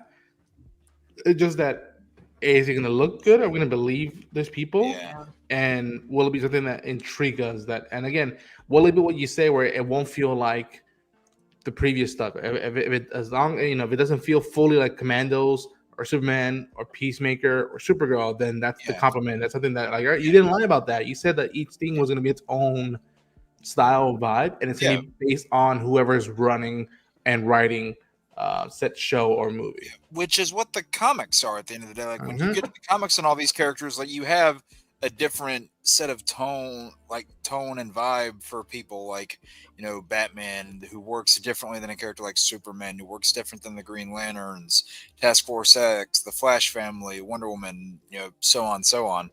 And when you get all these ingredients together and then mix them into one recipe, and you see the cake that you get out of it, then you see what happens. Now, I'm curious what the ingredients they're cooking with here. I'm curious as to what they're making. We're using all these cooking analogies, but it's I don't think we can say a whole lot for certain yet. Like it's all just speculation. Are there any deal breakers for you guys? Let's get into that. Is there something that you're looking for in the show that if it doesn't happen, it would be a deal breaker for you? I'm actually kind of curious. It's not really a deal breaker for me, but I just realized that Guy Gardner's powers doesn't have when he's flying, he doesn't have that green aura around him. You mean like to hold them up while they're flying and stuff? Yeah, because I thought the ring is supposed to be the one that makes him fly. If it's on Earth, I don't mind it. If it's in space and it still looks the exact same way, then I'm like, suspension of disbelief. Because I'm thinking the aura is supposed to like protect him. For me, like I'm willing to let them cook with this. Like I'm going into it like hoping it's going to be good. That's the way I do everything. I'm not going to go into it being like, yeah, it's going to be shit. Like I'm not thinking that at all. But I'm very concerned because this is the most space opera franchise that DC has, and to ground it seems like such a wasted opportunity. I'll say this: if they're investigating something that's terrestrial, which they said is terrestrial, which is on Earth, which is a lot of like big, Green Lantern storylines, I'll say this: if they're not in their suits because of an investigation and because it's probably pivotal that they're on to something, it makes sense that they don't want to show off their costumes that much right now.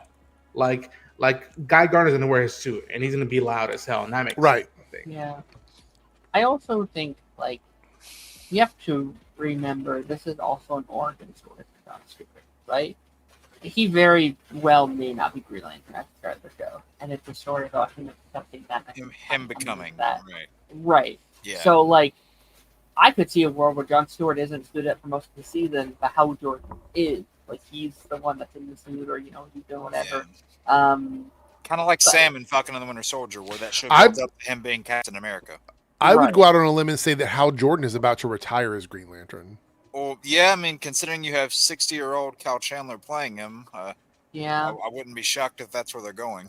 The thing that I don't like, the theory that's being thrown around, I hope they don't do this.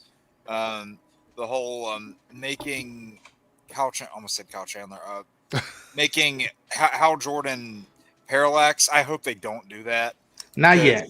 No. Like that's something you need to see on a Hal that you've spent like 5 years with, not when you're first meeting him. And if you're gonna do Parallax, you better cast me as Kyle. Jesus, damn it, Jake. Kyle Rayner. I need to be casted for that, and then I need to beef up and just be sitting on a beach somewhere and seeing that and be like, okay, now we're teasing up Kyle Rayner later on. Like, not yet. But look at this. Right. Look at this. Thoughts on this? Go ahead, Ronan. Cook with this one. I want to hear what we you are guys getting these characters. I feel like, you know what? Let me see the first trailer. Let me get a taste of the series from the first episode and see how I feel, because you already have this, and this feels very comic booky. Yeah, exactly. When I saw this, I was like, wait a minute, I'm getting conflicting feelings about this. It's like grounded, terrestrial, true detective shit, and then we're getting 3 crazy sci-fi villains. And again, if this is a conspiracy, if this is a mystery, and if they're smart enough, they don't want to be bombastic and outlandish with their suits and on space. They want to keep it as secret as possible, which would probably make Hal and John be like, okay, listen, we have these rings, emergencies only. Let's go underground and let's find out what the hell's going on. And then you have Guy there and be like, what's up, guys? Let's do this. And it's just like, God damn it, guys, shut up. Like there's something about, and like you're ruining and whatnot. And he's like, hey man, we're the fucking Green Lantern. We can do what we want. It's like, dude, the loud one in the room is the weakest one in the room. Yeah. No, I saw Ronan wearing his ring. It's like, you know what? Let me go grab mine. Listen, man. I just as long as it's close to what I experienced of the Green Lantern animated series, and it's a little bit of what I experienced with John Stewart in Justice League and Justice League Unlimited, I'm a happy camper. Hell, even reading Green Lantern. Jaybird, I'm sold. Okay, sign me up. I'm going to watch every episode twice. And Estro's gone to Earth to find his ring because someone sold it on eBay. Okay. Hell, even do like a little bit of what they did back in, what was it, 2010, 2009, somewhere around there, where they did Green Lantern Secret Origin. Do a little bit of that. And I wouldn't mind if they adapted some of that into this too. Now, granted, that was Hal in not the same age range he is here, but to respond to the comment down there, this isn't saying for certain that they won't be in their suits in the show. We're just speculating ways that it could go down. Yeah. I was saying that I was basically talking that was like a deal breaker for me. If we're doing like Diggle jackets shit in the show, I'm going to be really annoyed. Like that's a deal breaker for me.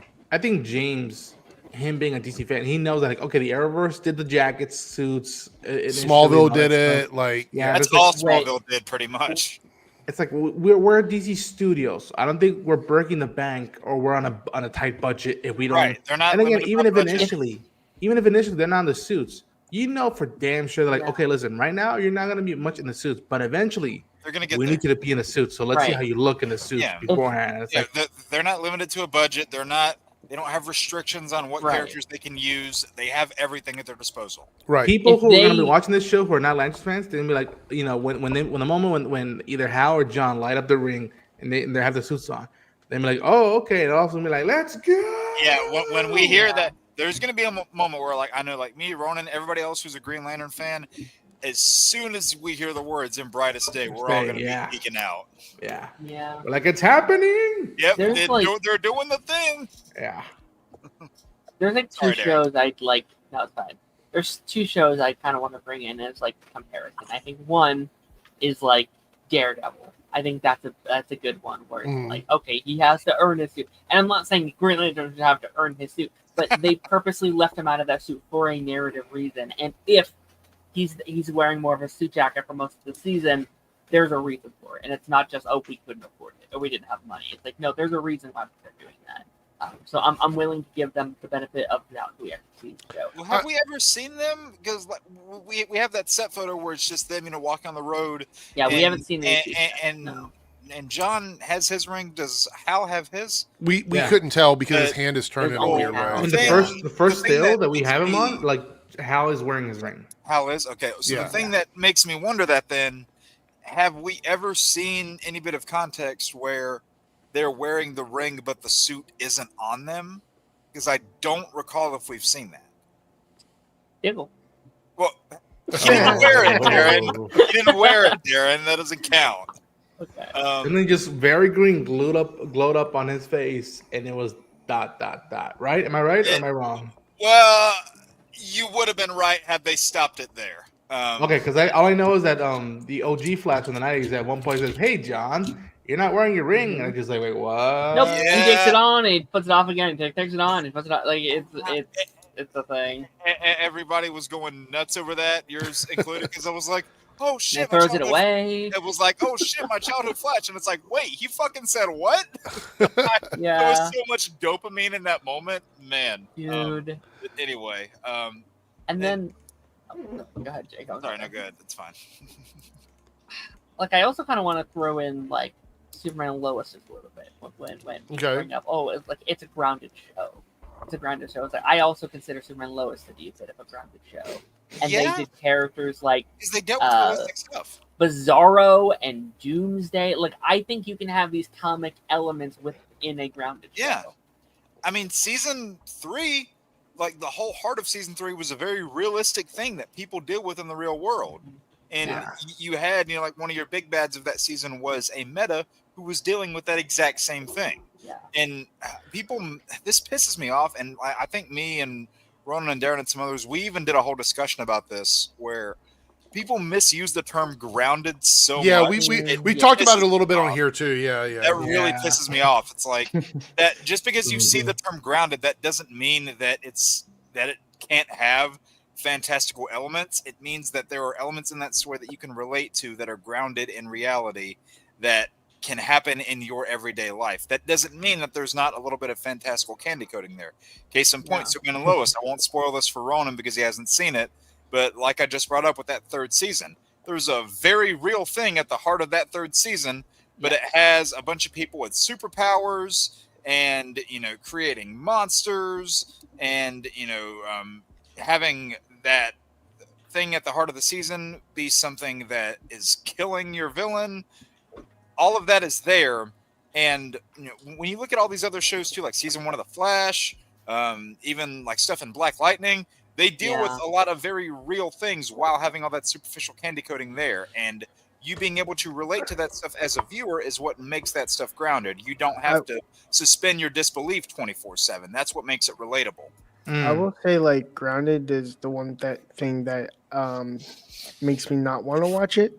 I'm more interested in the cosmic aspect of the show other than, you know, grounded stuff. Cause I live it, so I don't need to see it on TV. Well, I want to put it out there also that my issue is that, you're watching a show that shouldn't be running on a budget of like, we have to make excuses for them not to be in a costume. I think like Darren was saying, if they have a narrative reason why they're doing it, then I don't have an issue with that. But if it's just a budget thing, then I do have an issue with it. Like that's kind of how I feel about it. You know what I mean? So if it's like an HBO type of budget, that shouldn't be a concern. That's what I'm saying though, Jake. That's why I'm saying like I want to know why. If it's like we have to go undercover because of this reason, then yeah, I'm good with that. But if it's like, oh, I lost my ring today and now I can't put my suit on, like I'm not gonna that kind of shit's not gonna work for me. That's the same thing that the Tomorrowverse did with Jon Stewart, and I really didn't understand it. Like in those, especially in those Crisis movies, that trilogy, they sidelined him for like what a movie and a half basically, where he didn't have his ring. Hal had, if I remember correctly, one or two scenes in that whole trilogy, and then he was pretty much gone. And them being an animation, them having an animated budget, that being an animated movie, they really didn't have an excuse to sideline those characters as much as they did. Right. All right. So with that being said, I think we should move into anybody that wants to talk about Peacemaker episode 2 from season 2. We're not going to spend a lot of time on this, but I do want to talk about some very specific stuff that happened in the episode. I haven't seen any of it, but I'm actually getting ready to fade here. So okay. All right, Omega. We'll see you later. Thanks for joining in. Yeah. Bye, buddy. But yeah, we're going to talk. I know Jake's not watching it, but I think everybody else, 3Dub's not watching it either. So me, Ronan, and Darren are probably the only ones that have watched Peacemaker. So the triangle of Peacemaker. Yeah. Darren, don't lie. So, that's bad. What's up? What was that? What did you say in the chat? Oh, gotcha. Yeah. All right. So, I guess I've got my notes here, and it kind of just goes through the episode as it plays out, and I'm just going to mention the things that I want to talk about, and then I guess you guys can jump in with anything you have on it. I'm going to say this. I'm really enjoying Peacemaker Season 2. I actually think it's pretty well written in terms of like the storyline they're trying to tell, but there is a little confusion with some of the characters and the chronological stuff that happened between the DCEU and the DCU that I think they handled well in the first episode, but didn't handle too well in the second episode. And that starts out with the beginning. So we have Rick Flag Sr., who is the head of Argus. And we get like a flashback. I think it said, was it like, how many months was it? 8 months ago? Yeah.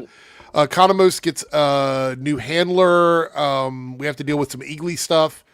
Chris dealing with like all the trauma that's going on, everything. That's pretty much the core of the episode. Of course, the stuff with Harcourt as well. But we get the beginning of the episode, and Rick Flag Sr. is walking around Argus as the new director post Waller. And this is where it gets a little wonky for me. Let me finish this little part I have here, though. But he presses Economos for files on Rick Jr.'s death. And this sets up that vendetta plot line that we're going to have, or we are currently dealing with in the season. I talked with Darren a little bit about this after we ended the stream last week because we didn't want to talk about it on stream. And I've already looked at it, so I know I'm right about this, but there is a chronological issue with Waller's position at Argus between all of the things going all the way back to the Suicide Squad, Creature Commandos, and now in Peacemaker, and also considering what happens during Superman.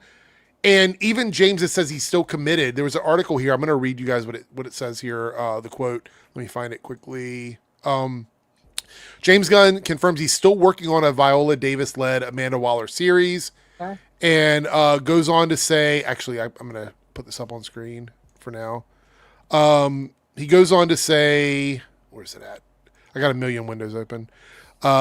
Speaking to people in a recent interview when Superman Helmer confirmed the DC Studios co-CEO Peter Safran is still working on the show. He said, we're working on it, so we'll see what happens. Some things have moved faster than others. Waller's not been the fastest, but I can't wait to see Viola put her Waller pants on again. And then further down here, it says, we've taken a couple cracks at Waller. We haven't been able to land it. These are all like other previous quotes. We're still working on it. Waller's been tough. The strike was tough on Waller. There's a certain amount of time needed to do Peacemaker first. We're going to go with Waller before Peacemaker season 2, but I wrote Peacemaker quickly and we're ready to go. So all of this, I think, is an issue with this character in the DCU now, because chronologically things don't add up. And I think they know that, but it's weird because and I said this to Darren and Ronan, you'd already left last week when we talked about it, but this kind of makes some of the Suicide Squad canon to the DCU. Some of it, not all of it, but at least the stuff that happened with Peacemaker and Rick Flag Jr. Obviously.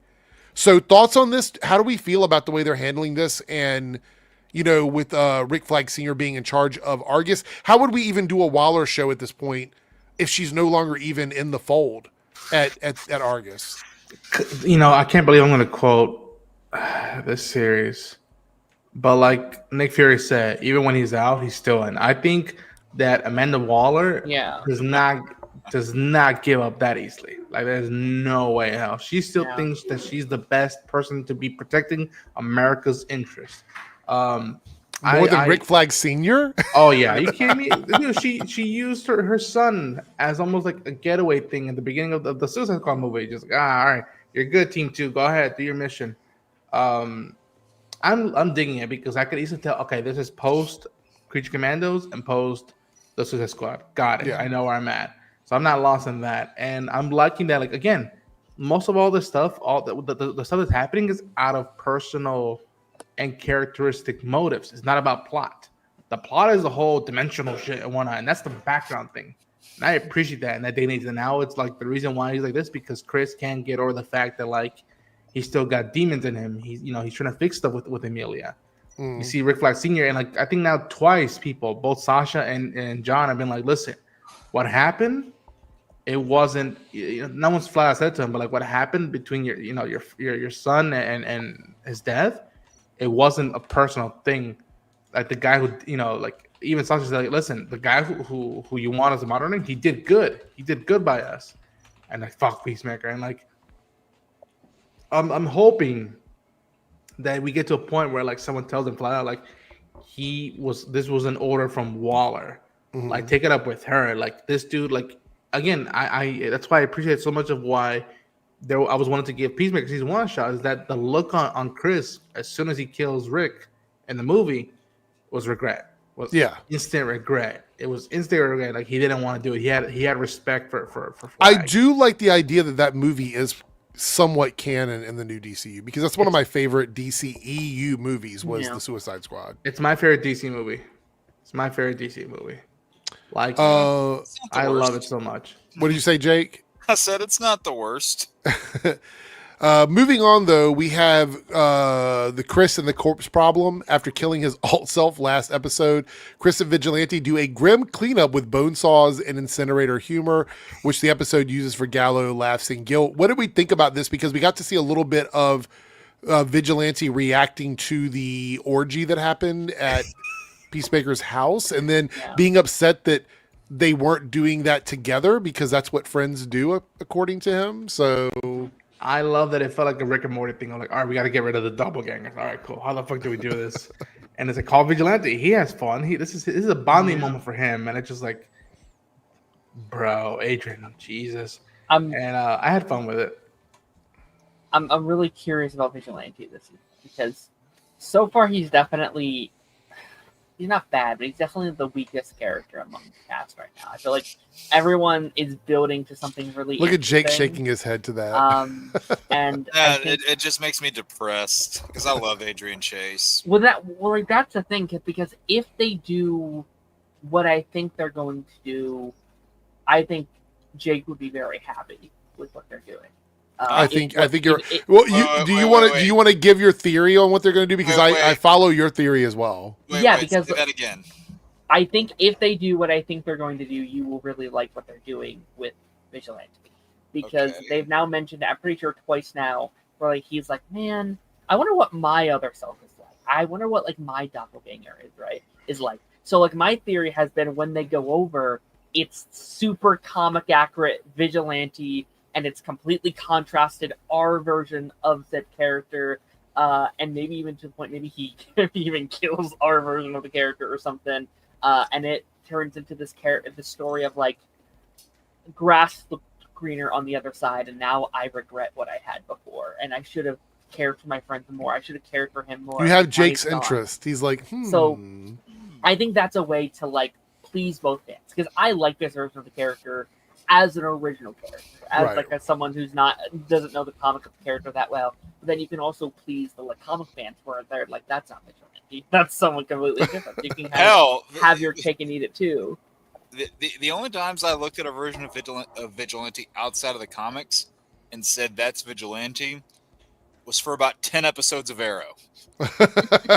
For about 10, yeah. Everything they did with him in season 5. Season 5 is sick as hell. Yeah. See you later, Christian. Have a great night. But they did really good with him there. And then season 6 started, and yeah. Which I don't hate that season, but man, he took off his mask. I was like, "Who the fuck are you?" Okay, so that's the funny thing. And Ronan, this is why it's funny, because they say before that season started, I remember this vividly. I even called out Guggenheim about this on Twitter, and he said, they say, "Oh, that version of Vigilante, yeah, this is a character you know." It was a character we had seen in one scene. And he was recast. He was a recast. And it was recast. So Darren has shown me the suit from the show. Oh, the suit was fantastic. Cool. Yeah. And well, really cool. The suit looks closer to the comics, but goddamn it. The thing. Yeah, goddamn it, that looks like Home Depot, Lowe's made like. I mean, like maybe just in comparison to what they have on Peacemaker. I think sure, yeah, I'll give you that, and that's why that's what I'm saying. Like, listen, I haven't seen the last 3 episodes, and they've been saying that like we're holding off the last 3 because it's spoilers, and like it's James saying it's his favorite things he's done. Yeah. So I would say, Jake, just hold on, because you never know. Like, again, dude, this came out with Peacemaker. You don't think that he was like, all right, you know what? Eventually, let's give him Vigilante. I had a wife, and I'm gonna fucking go kill them all. Like they're gonna go full Death Wish with Vigilante, I think, at one point. And when that happens, if that happens, Jake is gonna shit his pants. Because I won't spoil this for anybody who wants to go read it, but if you look into DC Comics, Vigilante is a fucking tragic character. Yeah. There is a lot of like deep-seated issues there with that character. People think Jason Todd has depression issues and that he gets moody and things like that. Doesn't hold a candle to Adrian Chase, in my opinion. I mean, I love both those characters, but in terms of just how messed up he is in the head and his deep-seated mental issues. I mean, they could definitely do that with this alt-Earth, like this different Earth they're dealing with. So we do have a relevant super chat here from Columbia Rican, New York. Good to see you, by the way. $5 super chat. Amanda Waller still has pull. No one who gets in a high position as her and does not have pull. She would have already planned for her removal of Argus. Do we agree with this? Yeah. I honestly think she's probably in a more interesting spot that she's not currently in Argus. Like, I think that gives her a lot more just like character potential and like character growth that she could be going on in between seasons. Yeah. If that's like a prequel to Peacemaker, because they said it's not like a linear timeline, so it could still be before Peacemaker season 2. Or if it's the outbreak of that, of like, okay, she loses. I mean, we could do like half the season prior and then half the season after. Like that would be a good way to like. Or you do like flashbacks to like prior as well. I mean, to be fair, losing Viola at all is a big issue. I think she's incredible in this role, so I think that would be bad for everybody if that were the case. All right, so the next thing I have here on my notes, I just noticed Ronan said that he'll be back on mobile, possibly. We have Langston Fleury, Tim Meadows, showing up to help instantly. Nicknames Economos Ginger Cool, and claims he has bird blindness, which, by the way, when I was watching the episode, I was like, this is so stupid because it went on for so long. Like, the joke went on for so long. Obviously, it matters by the end of the episode, but it was just a funny, random thing. He's like, my only weakness is bird blindness. And I'm like, what the fuck are we talking about? But he was ignoring Economos, and then he was doing the weird thing where like massaging his shoulders in the van. I was like, this is so creepy. But he's really good in the role. I thought it was some good scenes. There's actually, if you watch the end of the episode, there's additional dialogue between them after the credits. So Xana, I hope that does not happen. If you don't mind, if I could speak on it a little bit, because I think that's where the crust of my feelings on this episode lives a little bit. Because I think this episode shows the absolute strength and weakness of James Gunn's writing a little bit in this episode for me, because this episode had so much heart, had so much emotion, had so much like heartbreaking storytelling where I'm like, that's where he lives, that's where James Gunn thrives. And then you had the Tim Meadows stuff, which I was very conflicted on because he is a really funny actor. I think Tim Meadows is arguably one of the funniest living actors right now. He is so good, and all of the scenes were cracking me up. But it does sometimes feel like a stand-up bit. It does feel like it's James Gunn pitching jokes, being like, "This would be really funny. Let's put this here." And I think his weakness has always been where he puts his humor and how he sets it inside with media. And I think this was an episode where, like, sometimes I'm like, "That's funny," but now I'm totally distracted about what this episode was even about. They keep underpaying the momentum and tone of the episode sometimes to like, hey, let's make a Muppet joke. And it's like, I didn't, maybe you could have trimmed that down a little bit. Maybe. You mean with like Harcourt when she was going to like pick up the stuff at the drugstore and everything? There was quite a few scenes where I'm like, that could have been trimmed down a little bit, or that could have been placed better. That right there is like my biggest thing when it comes to Gunn's projects. I feel like too often he gets in his own way. There's that. Well, now there's no one stopping him. Like, that's the thing, is it's basically his decision on everything. There's that scene from season 1, and I think this best describes how I feel about season 1 of Peacemaker. There is that fantastic scene where he has to go through and he has to shoot his own dad, and that is such an emotionally driven, powerful scene. And then like Vigilante comes in, and he's like, "What's that on your face? And why is there water on your face?" It's like, you just kind of undercut the most powerful scene in the entire show with a bit. And it's funny, it is, but it shouldn't come at the expense of your material, in my opinion. Right. But Tim Meadows is great. I'm curious to see what they do with him. I hope they do a little bit more with him outside of just like a one-man skit machine. So we'll see. Then we had Harcourt's storyline, which is like the pharmacy run, which you talked about, where we get to see her interacting with Ronan, did you want to talk about that a little bit? Because Darren says that scene, I don't want to put words in your mouth, but like the humor in that moment and some of the other humor sort of offset things in the episode, like the Muppet jokes and everything. Did you have any thoughts on that? Bit. Yeah.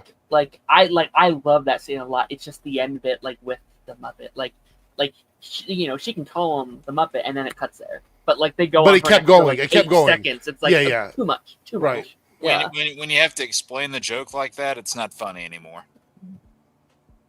Yeah, to me, I didn't mind it because it was just a little bit compared to the whole thing of like why that lady was offering help to Amelia, and like that felt bad. And like again, it's something that's so good when like you see something that's like worthy of like that's a great human moment, and you already know what Amelia's gonna say.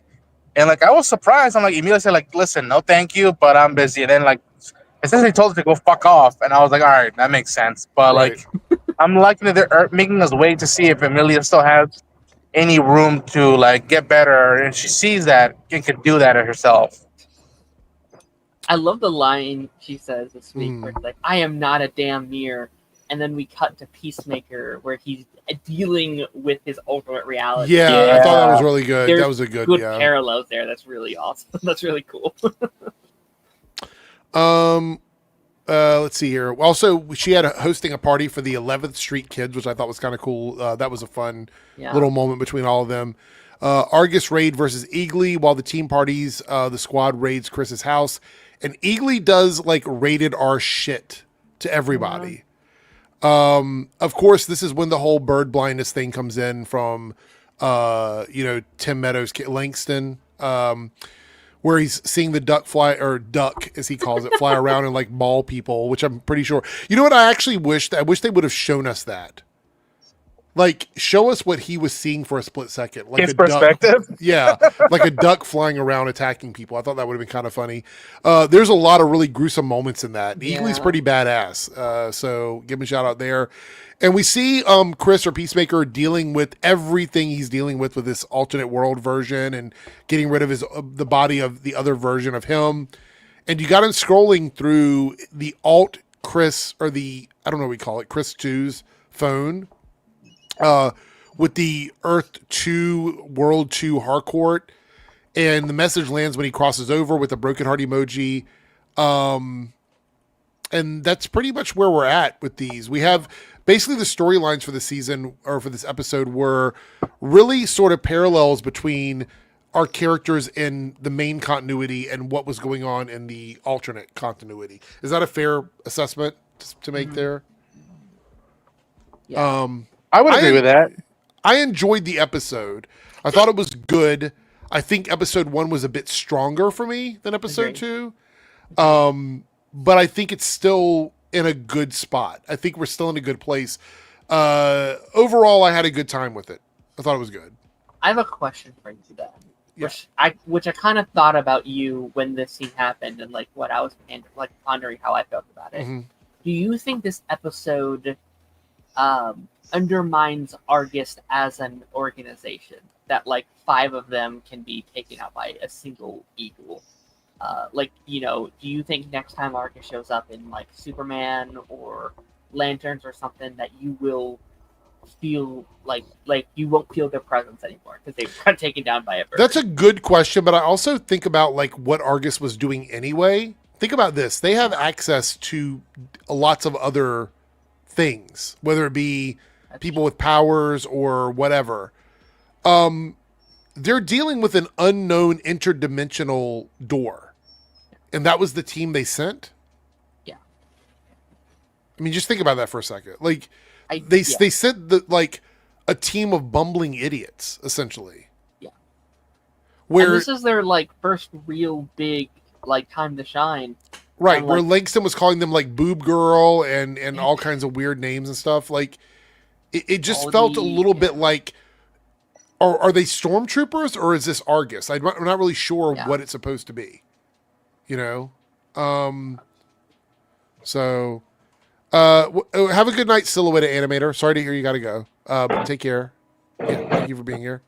I understand that notion, Darren. And just like, I think that also speaks to like, okay, is Rick Flag actually making Argus better or hold on a second. These are a few Easter eggs. I thought I'd mention these really quickly before. Yeah, go ahead, Ronan. Sorry, I didn't mean to cut you off. Go ahead. No. I was just saying that like I think this also shows the fact of like, Rick, Senior, are you really focused on like protecting the planet, or are you just hung up, which again, it's valid, completely valid on like what happened to your son and why it was so shut off from you, even though you're a general. So I like that aspect, but again, I agree that like, should I feel Argus's presence or what's the deal on that? Which I hope if it's not developed or talked about in these first few episodes, then like do it during that big pivotal moments in the last 3 where again they're going out of the way not to show those 3 to the public, to like not the public but the like press. I hope it delivers in that angle. And what does that say about where we're at? Maybe Argus needs to be on the new management. Maybe by the end of this, who knows? Maybe he isn't the correct person for Argus. That's why he couldn't be there in the first place. Yeah.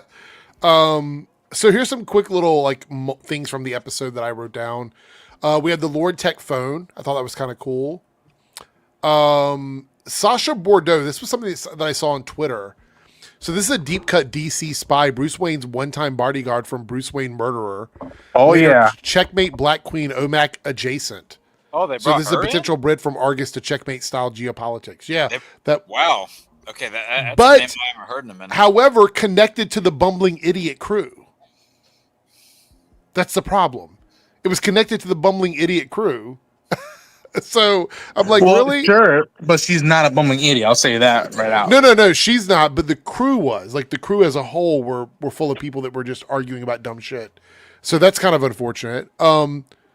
We had the Gotham name drop because Adebayo and Kia plan to move there. Which, by the way, who the fuck moves to Gotham? It was so silly. They asked Danielle Brooks, why would anybody want to move back to Gotham? They're like, well, I don't know.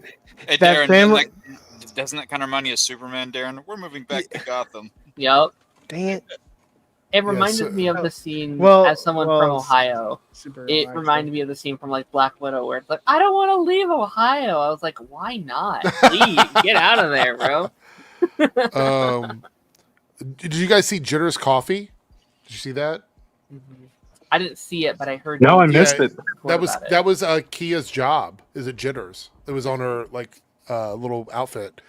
I heard something about that. Yeah, like again, like I look back at it, and that's why I think this era of DCU, it might have a lot more rewatchability because like there's hidden stuff everywhere there for you to pick up on if you miss it the first time.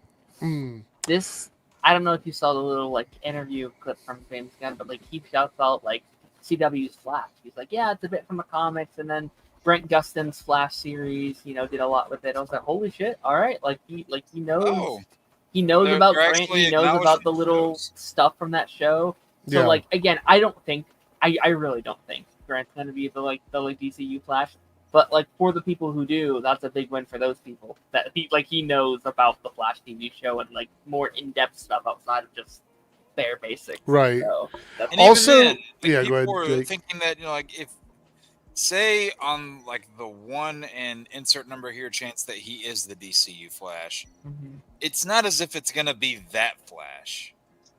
Like, he's not going to play that. It's going to be a different Flash. Yeah, it's going to be a different variant. And I've said this, too, and I think this would honestly be more applicable now that they've introduced that whole thing with the mural. Make it, do like a prequel, Justice Society World War II movie, and have Grant play a Prime Age Jay Garrick. I don't know if he'd want to, though, because, like, in every interview, he's like, no, it has to be Barry Allen. I want Barry Allen. Like, Fair enough, man. I'm I was just like, saying. all right. I also agree, though. That's what I would do as well. Yeah. Because that would be a good way to continue the whole thing of legacy casting, where they had, Yeah. first John as Barry, then Jay, well, Barry, then Henry, then Jay. But it would be the same sort of thing. Any final thoughts on the episode before we move on from this, or Nope. No? Good. Okay. Lone Wolf with the $2 super chat. Image of Clayface drop DMU on Twitter. Yeah, I've got that in my tabs already. We are going to get to that. There's so much stuff to talk about, but we've gotten through the major topics now, so everything else is going to be small topics. We will get to that though. But thank you so much. Yeah. We still have a list to do. Yeah, Staggervore. Unless you guys want to postpone it until Thursday. It depends on how tired everybody is. Really, it's up to everybody Doesn't else. matter to me.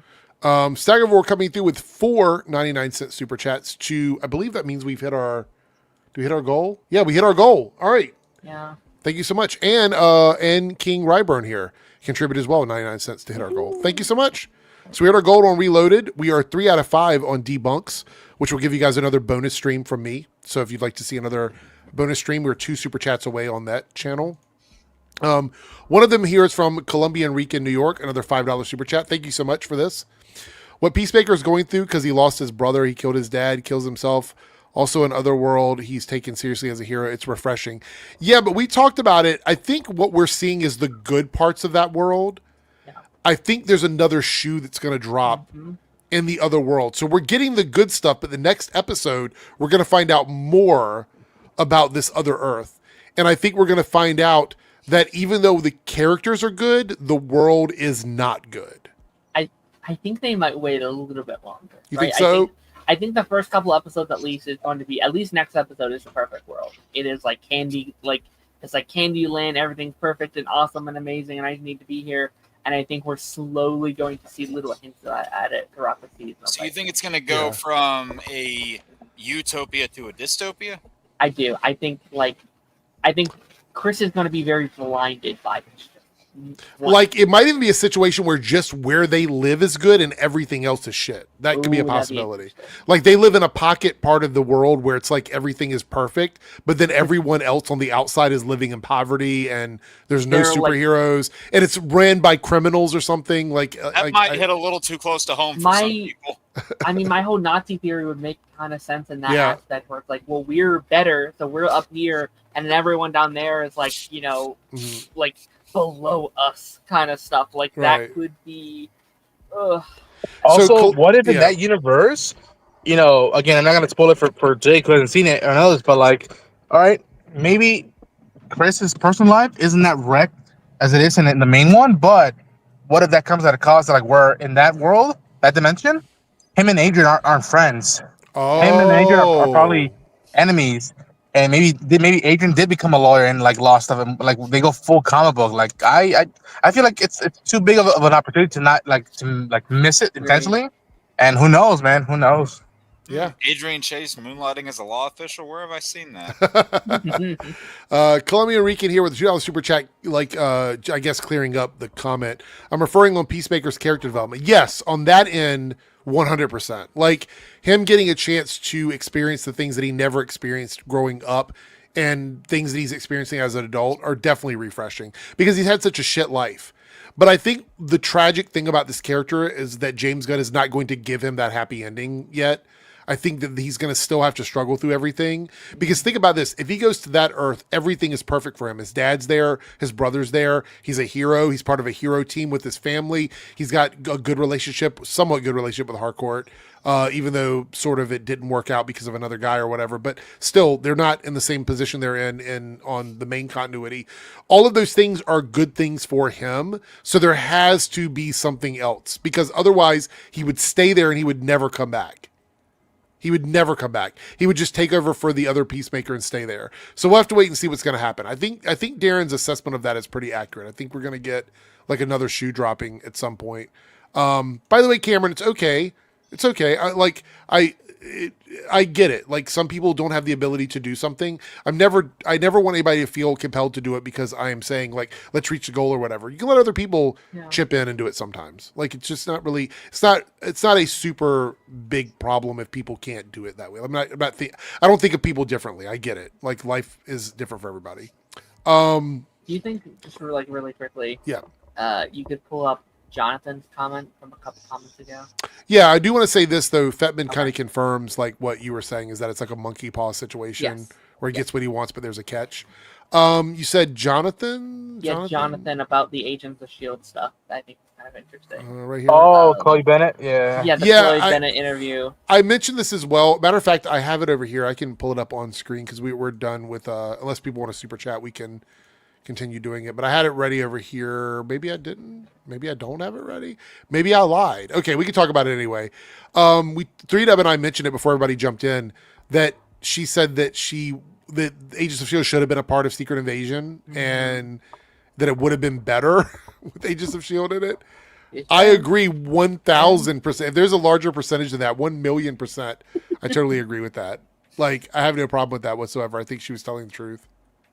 And like, I think the biggest thing that's kind of like really pissing me off is all the outlets. They are misquoting her, and almost every clickbaity article I've seen, where they're all like, "Chloe Bennett confirms Agents of S.H.I.E.L.D. isn't canon to the MCU." Where if you listen to her quote, what she said is they don't consider Agents of S.H.I.E.L.D. canon, but it is. And it's so weird that she literally says the opposite of what all the clickbait titles once said them to think. They're like, oh, she finally confirms it's non-canon. It's like, no, she said the opposite. I mean, no, like it tied into the films. Like there are literal episodes in Agents of S.H.I.E.L.D. where they are cleaning up from the events of Winter Soldier, from Dark World. It's like they tie into the films. I'm going to pull this up for Darren because I think Darren probably wants to respond to this right here. No disrespect to her, but she wouldn't stand out on the show. She would have been the best part of the show. Secret Invasion, right? Yeah. Oh my God. Yeah. Are you kidding? I'm gonna let Darren because I know Darren is a massive fan of that storyline. She first of all, the show in 5 minutes. Jesus. First of all, she would have been a really okay. So, and Anthony, I'm not. You can have your own opinion. I'm not trying to get you to change your mind or whatever. Yeah. But we're talking about a character that destroyed the Earth. You know what I mean? Like. I think that even with all of the powers that would have been acquired through the Kree stuff, she would have been a very good counter to anything that Gia, whatever her name is. I think she could have beat Gaia. Yeah. Mm-hmm. I don't know. I feel like Quake is an underrated character in the MCU, and I can't believe that I don't know. We did get a super chat here from Sylvanas, $10. This is so funny. Thank you so much, Silhouette Animator. Got paid. Okay, congratulations on getting paid. Thank you for the super chat. Also, I think it's a variation on Earth X. There's mainly white people in that alt world, if not all white, and the German provocation of Bloodhaven in that 1940s U.S. made peace with Germany. Oh my gosh. Do we think this is going to be the storyline? Because I can see everything that's being said here and going, yeah, this is This seems legitimately like what might be happening. I don't know how far they're going to dive into it, right? I'm not sure if they're going to go into that much specific detail of like why they're racist and why it's so shit. But maybe in the comics, Chris's dad is a member of the Third Reich. Okay. In the comics, he is. So like, I kept saying it. Why are you saying it that way? And it's like, oh, it's probably because from South and Midwest and shit and whatnot. Like I was like, all right. That's probably why, but like that would be a swing. That would be a swing. Man, Darren, maybe they should have done that for Arrowverse Earth X. I mean, maybe we'll get I don't know, what kind of cameo could we get? The Ray shows up, and we're like, oh shit, God. it's crazy. The Ray are like their version of Red Tornado. Citizen Steel? I mean, no, sorry, Citizen Cold. Cold, yeah. $5 super chat for Silhouette Animator clarifies it. Pronunciation, god dang iMac. God dang it. It makes me think of King of the Hill. iMac autocorrect. Oh, Bobby. uh, just the two options, right, Eric? Yeah. Right? No, this is for the poll. In the private chat, this is for people on the stream. In the private chat, drop like a couple of options for the poll. I'm going to put it up for people to choose tonight, not for what we're doing. We'll figure that out in a moment.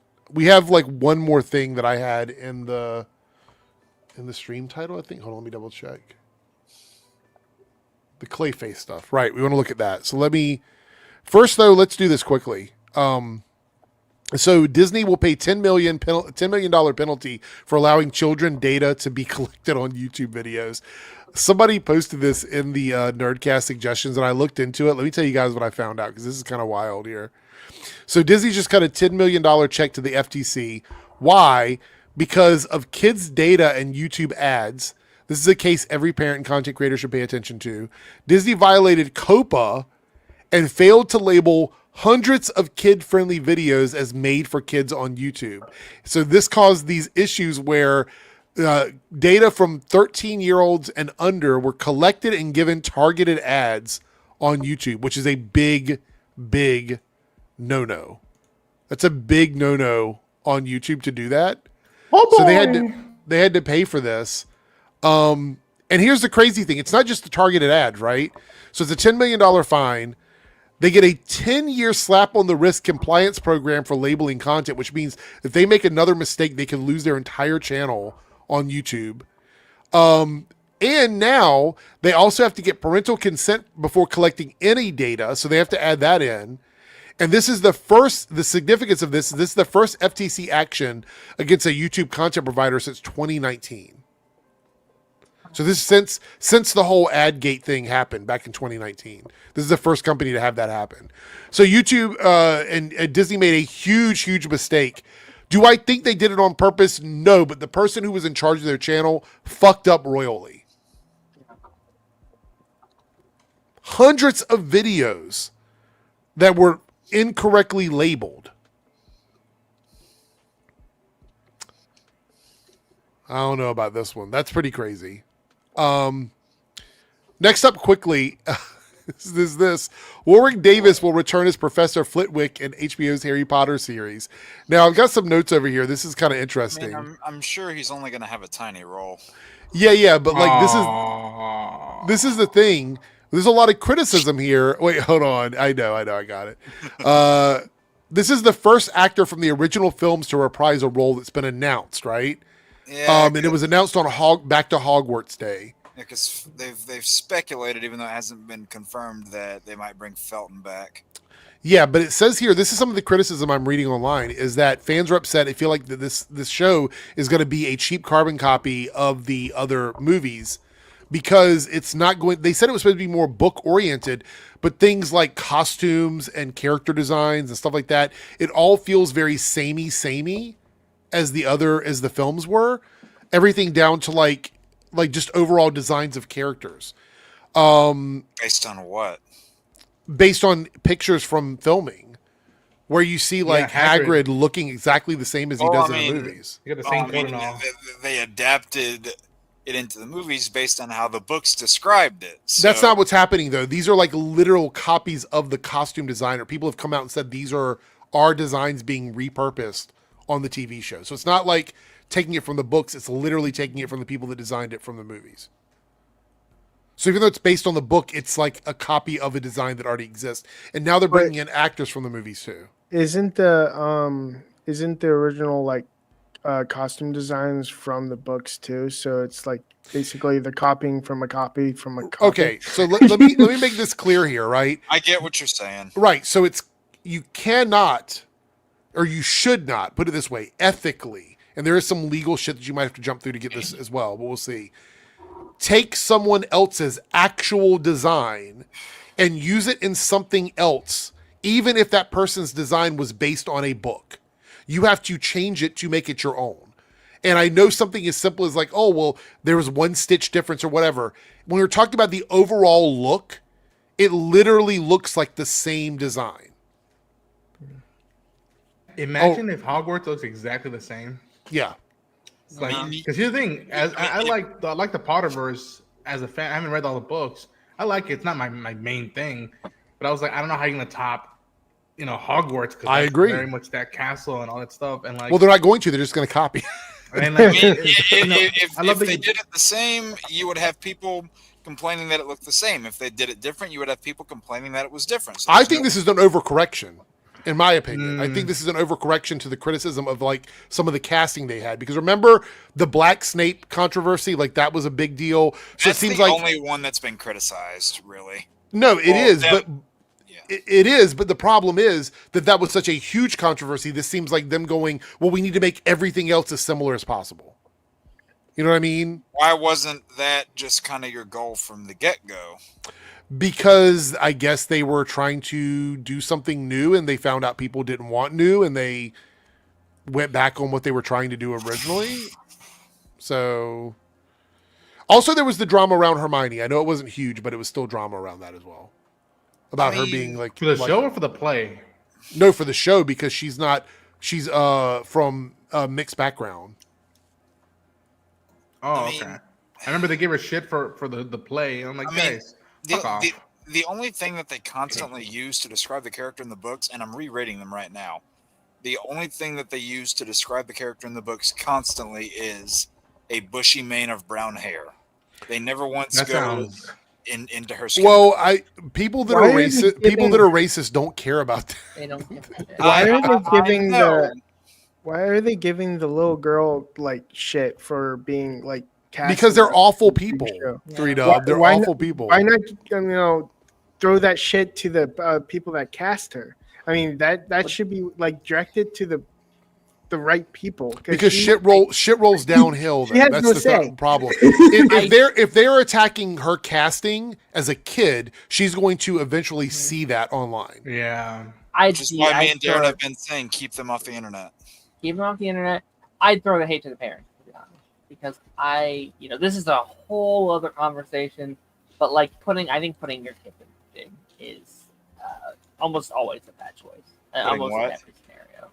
Just like I think kid acting as a whole is something that we should, if we can, move past for the most part. And I know there are situations where you need them, but like it almost always messes up your children. And hopefully we can get to a point where it's better. It's a better situation. We have so many horrible stories. I don't want this to be another Jake Lloyd situation. Yeah, I don't want that either. No. I really hope they have really, really good things in place to keep those kids safe, to keep them protected. Make an environment. Like, yeah. Like Especially here's with another the thing. TV Do an enhancement show. of what we got out of the movies. Like make sure that the kids feel like they're still kids. Like even though they're acting, like make sure they use like don't take their childhoods away from them. No. Make this school for them, basically. Like I think this isn't like a movie where it's like, okay, we do one movie and a couple years we do another.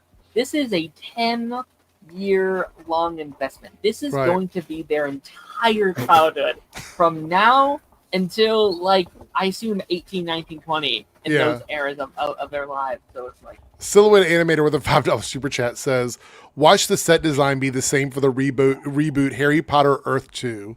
That's what what's weird, Eric. You brought up the whole thing about like the costume and whatnot. I just kept thinking like, and again, I don't know why I went to this, but I remember when they were doing the making of Rebels before the show was coming out, just like what we're gonna do with Rebels for Star Wars is that at one point Dave Filoni was like, oh yeah, we're now leaning into a New Hope era, which is what I grew up with. Right.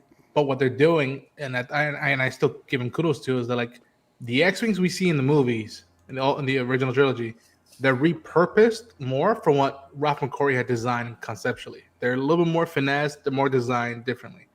And I love what they've said and for Rebels, like, listen, the X-wing we see in the movies, that's later down the line. What did we do just the concept art and just bring that to life in 3D? Right. So and be like, you still need to like fix it up later for the movies, but this is from this era that predates it, and it's like this is what I felt like. You know what? Stay true to the source, but also know that stay true to the source, but you can't do what the movies are doing. At least that's my perspective. It's just like you can't do what the movies are doing. Do something new. Because I can't put Pagey's comment up here though because he knows that it's a word that if I put it up on screen, YouTube will slap my ass for it. So we're not. I see him in the chat though. Wingardium Leviosa. So that's what happens to it, Ronan. Spectre Patronum. So I put up the options in the poll. We are still 4 out of 5 super chats now over on the Debunks channel. One more, and that's another bonus stream. We still got 37 minutes to hit that one. So I think we can do it. It's any tier, but we've already hit it on the Reloaded channel. So here are the options for the poll. All right. We have top 5 best 80s movies. I think you guys know who said that. Jake. Top 5 best comic book artist. Top 5 best non-comic book artist. So I guess it would be all that other stuff. And top 5 sexiest comic book characters. Oh God. That is it's super subjective, and it was suggested in the Discord, so we put it up there. So that's one of the options. You're gonna get us canceled there. I know. It's subjective though. It's not negative. You'd be like, I think that character's hot. You know, it's gooning season. Pagey goes. It was on a flight the other day, and the flight attendant literally looked like a multiverse Eric. Trippy as whatever. I'm not gonna even go there. So. Silhouette Animator with $5 super chat. Sexiest comic book character, 100% is Gambit. Gambit, that's a fact. Mon ami. So there we go. All right. I'm not gonna give any of my answers yet because I'm gonna wait and see if the poll happens. So all I'll say is Gambit has great taste in women. Oh, there we go. King Ryburn with another 99-cent super chat, just contributing to the channel. Thank you so much for your super chat. Me and Ronan basically just had a novella flashback. Oh yeah, yeah. Like I mean, out of all those choices, I'll say this from my part: the non-comic book artist is the one where like I don't know who the fuck I would choose one out. So yeah. What in the world? I'm gonna pick 5 UA characters for the Gooning one for sure. Oh, UA. I have no idea who the UA characters are. Columbia Rican New York with a $5 super chat. Okay, this one's a really interesting one. This could start a whole nother discussion. I know Darren's not going to stick around for. You said you had to go for the comic book storyline. Yeah, I'll probably skip out on the comic. Okay. Speaking of Star Wars, do you think the Ryan Gosling Star Wars movie playing Lyco Strata from the Tales of the Underground? Any thoughts on this? That's a deep cut. Very deep cut. I doubt it, just because. Hold on, God damn it. He's like, why is there something good coming up as a chat when I'm eating at the moment? It's like poor timing.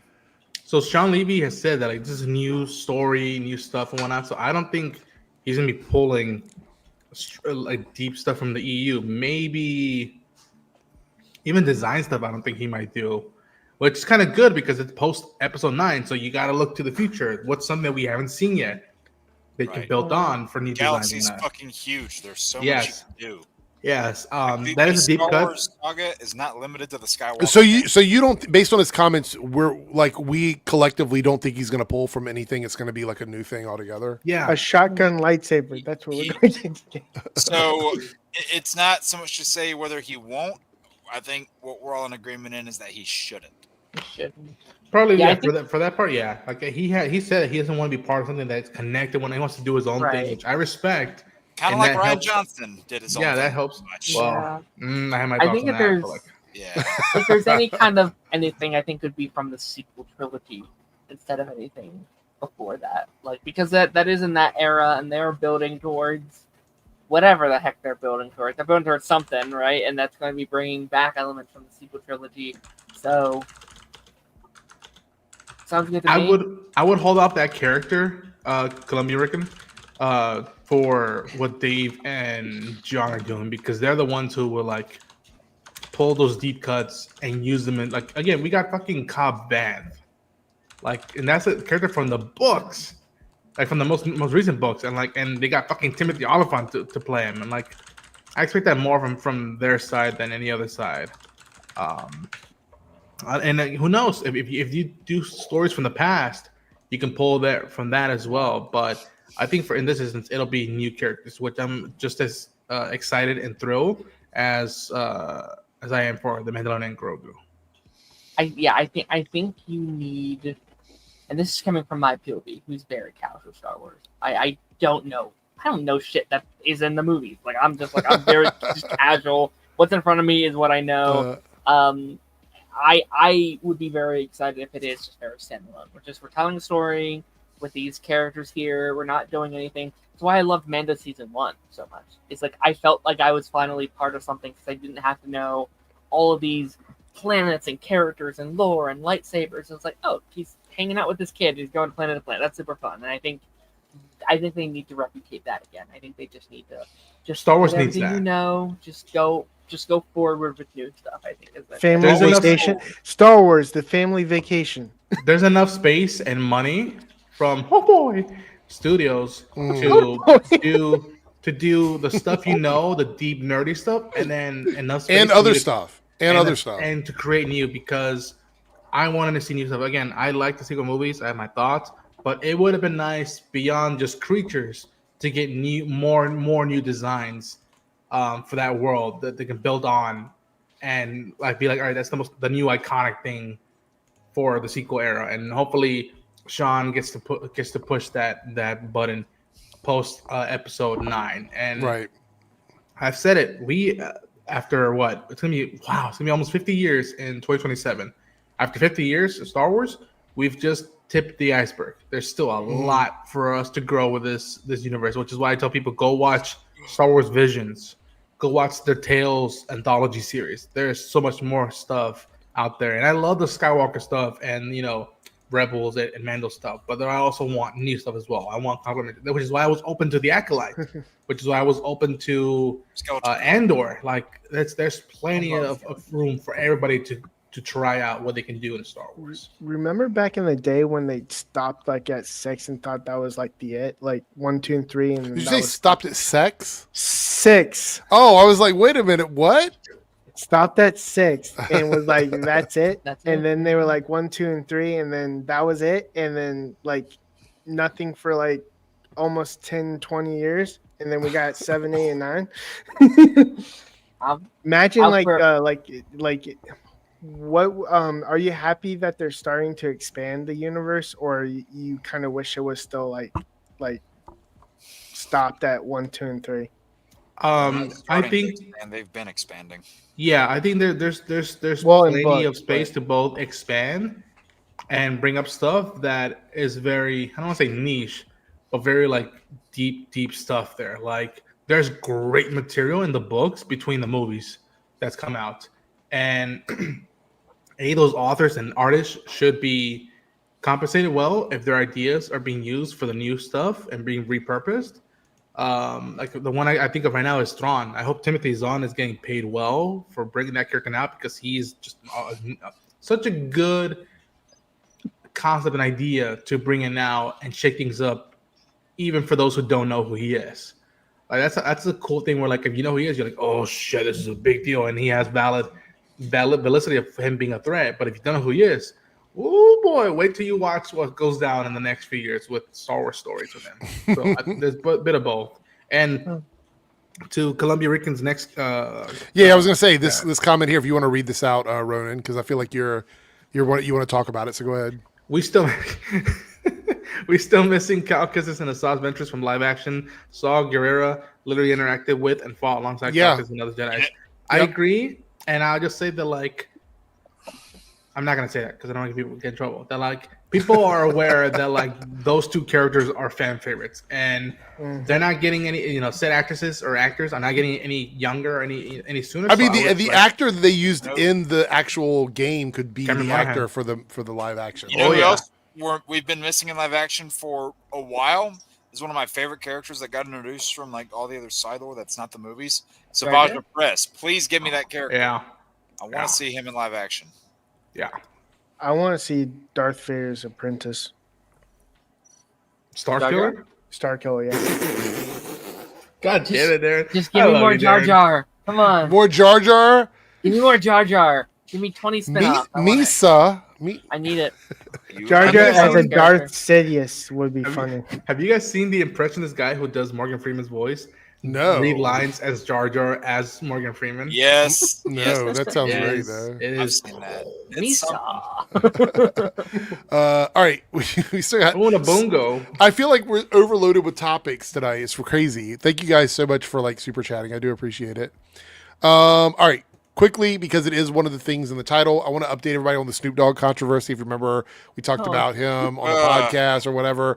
Okay. So, no, this is very quick. It's not going to take up a lot of time, but I do want to talk about it. So, anybody that doesn't remember, on the podcast, I think it was like, was it last week? Did we talk about it last week? I think it was last week. But it's Giving podcast. He talked about Lightyear, and he was scared to go to the movies. He didn't know how to explain it to his kids. And then there was a lot of backlash from it. And then on his Instagram, essentially, he was like, my bad. I was just caught off guard. Teach me how to learn, and sort of walked it back a little bit. You know what I mean? Like he was like, I was misunderstood. And I was like, okay, that's cool. Like, people say dumb shit. It sucks. But at least he recognized it was a problem, and I was willing to give him a shot. But then his PR team came out and said that the apology was fake, that it wasn't real. And now it's been deleted from his Instagram. Bruh. Is his PR team sharing in his weed? I'm not sure what's happening. It doesn't make a lot of sense, honestly.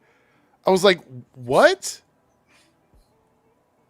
Any thoughts on this? I mean, it's not a lot, but do you think that they're like trying to figure out what the public wants him to do and he's just going to do whatever the public says? Or does he actually give a shit? I mean, I don't even know at this point. That's why when I heard that, I felt that was very reactive. And I don't know if it was genuine or not. I want to hope it's genuine. But then now the PR team's saying, Control Z. And it's like, you're killing me, dog. You're killing me. I don't know. You're killing me, Smalls. Look, when we watched the clip, I was like, okay, he's playing it up for the camera. Like, he was playing it up for the audience, right? But he took it too far, and he got into like weird homophobic territory. And then it's like, okay, this is weird. And then he's like, hey, my bad, I fucked up. And it's like, okay, I personally accept your apology. Show me what you're gonna do to like fix it, because you said some dumb shit. And then his PR team's like, wait, hold on. The Snoop D-O-double-G didn't say that. That was some other person on his verified account that posted that out. You know what I mean? Like, it's like, what the fuck is going on? So I guess we'll talk about it more when we get to it. All right. There's just like really quickly, like there's a bit of like reverse cancel culture that's been going on this last year, I'd say. Yeah. Where it's like the other side is like, what are you doing? Don't apologize for that. Own it. And like they're almost canceling people who got canceled, apologizing for being canceled. Yeah, it's double. It's a double cancel. You're getting canceled by two groups of people at that point. Yeah. I've always said this is how I feel about, and I want to state this here because I think it's important to get it out there, because I know a lot of people have asked me my opinions on this. Depending on what level of awful shit you did, I feel like everyone should be given an opportunity to correct their mistake. If they realize they made a mistake and they want to correct that mistake, I'm totally okay with that. There are some things, obviously, that are so awful that someone cannot be given that same grace. You have to decide what that bar is. But for me, most social faux pas moments can be corrected with some sort of like acknowledgement and like trying to do better. You have to show that, like, that's the tough thing with social media. It's like there's no like timeout period, right? Like for any other thing, let's say, you You do a crime and then you go to jail, right? That happens. Yeah. It's like, okay, so that's Give how it you've time. shown your step away. And then hypothetically, you should be able to come back and try and start fresh. That's the idea. Right. There's not really a time limit with cancel culture. There's not like, oh, I did this bad thing, I'm gonna step away and then coming back. It's like there's no control over that narrative, which makes it hard to be like, oh, you're good again. Okay, cool. And I don't know how you do that. I don't know how you put those limitations down. I mean, we'd have to take a look at some of the people who have managed to come back from cancel culture. I mean, James Gunn is a good example of someone that was canceled and came back. But what's weird is that I always tell folks that yes, he apologized. That's the thing that was weird. Right. That he apologized before even by the time he got hired for Guardians. Yeah. Like and I look, it's ironic you said him because I've been rewatching some of his old interviews. Looks completely different, talks completely different, his manners are very different. And Robert Downey Jr. would be someone that society would have canceled. Yeah. I mean, it wasn't actually at that point cancel culture, but that's essentially what it was. Right. Hey, what about Wait, never mind. Oh no, I was gonna say He vanished. Mel Gibson. I mean, yeah. Okay. Also, I try with I fucking try so much with Mel, and like once in a while he'll just say something to him, and I'm like, God damn it, Mel! Like the fuck you doing, dude? You make good movies, like. Anyway, I just all I need to see from someone, for me personally, and a lot of times it's not even me personally, it's like societal, right? Like it's like an entire group of people. All I need to see is that someone is trying to do better, and that's enough for me to be like, yeah, I'm going to give them an opportunity. And I know that's not everybody's response. Some people are like, fuck that person, they're gone, bye-bye, canceled. Like, I get it. That might be some people's opinion on it. But I feel like we cannot justify cancel culture if there's no path to redemption. Because I feel like there should be a path to redemption for people that actually want to change and get better. Because otherwise we're just exiling them and they're never going to have an opportunity to make it up or fix any of their problems. And then that makes people less likely to admit that they've done something wrong. If people think that there's no redemption, they're never going to be accountable for anything they do. And I try not to be reactive. Like the one thing I'll never forget it when the whole Johnny Depp and Amber Heard shit went down. I went, whoa. And then I went, wait a minute. Let's see. And people were swinging more towards Amber's side. And then I just kept looking at it. I'm like, I don't know. This dude is very introverted when he's doing interviews. He does a lot of like charity stuff. I'm like, yeah. And then when stuff stopped popping up during the courts and the hearings and whatnot, the trials, if you will, and how much like, yeah, he was drinking and doing drugs, and he fully admitted it. That like, I'm trying to do better. And then you see her angle, what she was saying and how she was leaning into it. I'm like, no. And so I'm like, I remember just being like, thank God I wasn't overreactive and just started saying, fuck all that and whatnot. And like, again, another one is Will Smith. That's true. I forgot about that happening. Yeah, I'm like, fuck, man. Like, I hope, stuff gets improved and whatnot. But that was just, and he won that same night, and I was pretty sure he was gonna win the night. And then he gave a speech, and it's just like. Like, what are we doing? Like, what's the vibe was off on that one, 100%. The list goes on. I mean, like, this is a loaded one to get into, but I mean, Ezra Miller's another one. Yeah. Like, you want to fight, bro? Like, everybody, that's the thing. Everybody has got a skeleton in a closet somewhere. No one's past is checker free. That doesn't mean someone is the same person as they were from whenever they made that mistake. Yeah. However badly the internet wants to paint that narrative. I don't know. I mean, for me, there's levels. Like, if somebody has assaulted someone or done something that's like a little bit more than just they said a bad thing or they posted a mean tweet, I tend to be a little bit harder on them in terms of accountability because they have to win me back a little bit more than that. For me, I'm a you little. Just look at any of them and you're like, you got to do better, celebrity. You got to step up. Yeah. For me, I the one I won't forgive is one of the Rangers from Wild Force who killed his roommate. Oh yeah, that's definitely that's a non. Well, yeah, that's a different level of. Yeah, like that's like cancel culture. That's literally like an actual crime. So arson. That's like a Chris Benoit situation. Yeah, for me, cancel culture is basically saying dumb shit or participating in dumb shit that you're like, I was stupid. I didn't mean to do that. I will do better. And then not doing better. Like, that's what cancel culture is to me. Like, you have to do better in a lot of ways. I have such a complicated relationship with cancel culture and stuff like that, because like, as someone in the queer community, I grew up in a household where I wasn't always, and like I saw things differently for the first several years of my life, and then it kind of clicked to me, and like I want people to be able to have that same amount of I guess comeback of like the ability to be able to like, oh fuck, I'm doing this wrong. How do I move forward? How do I change that direction?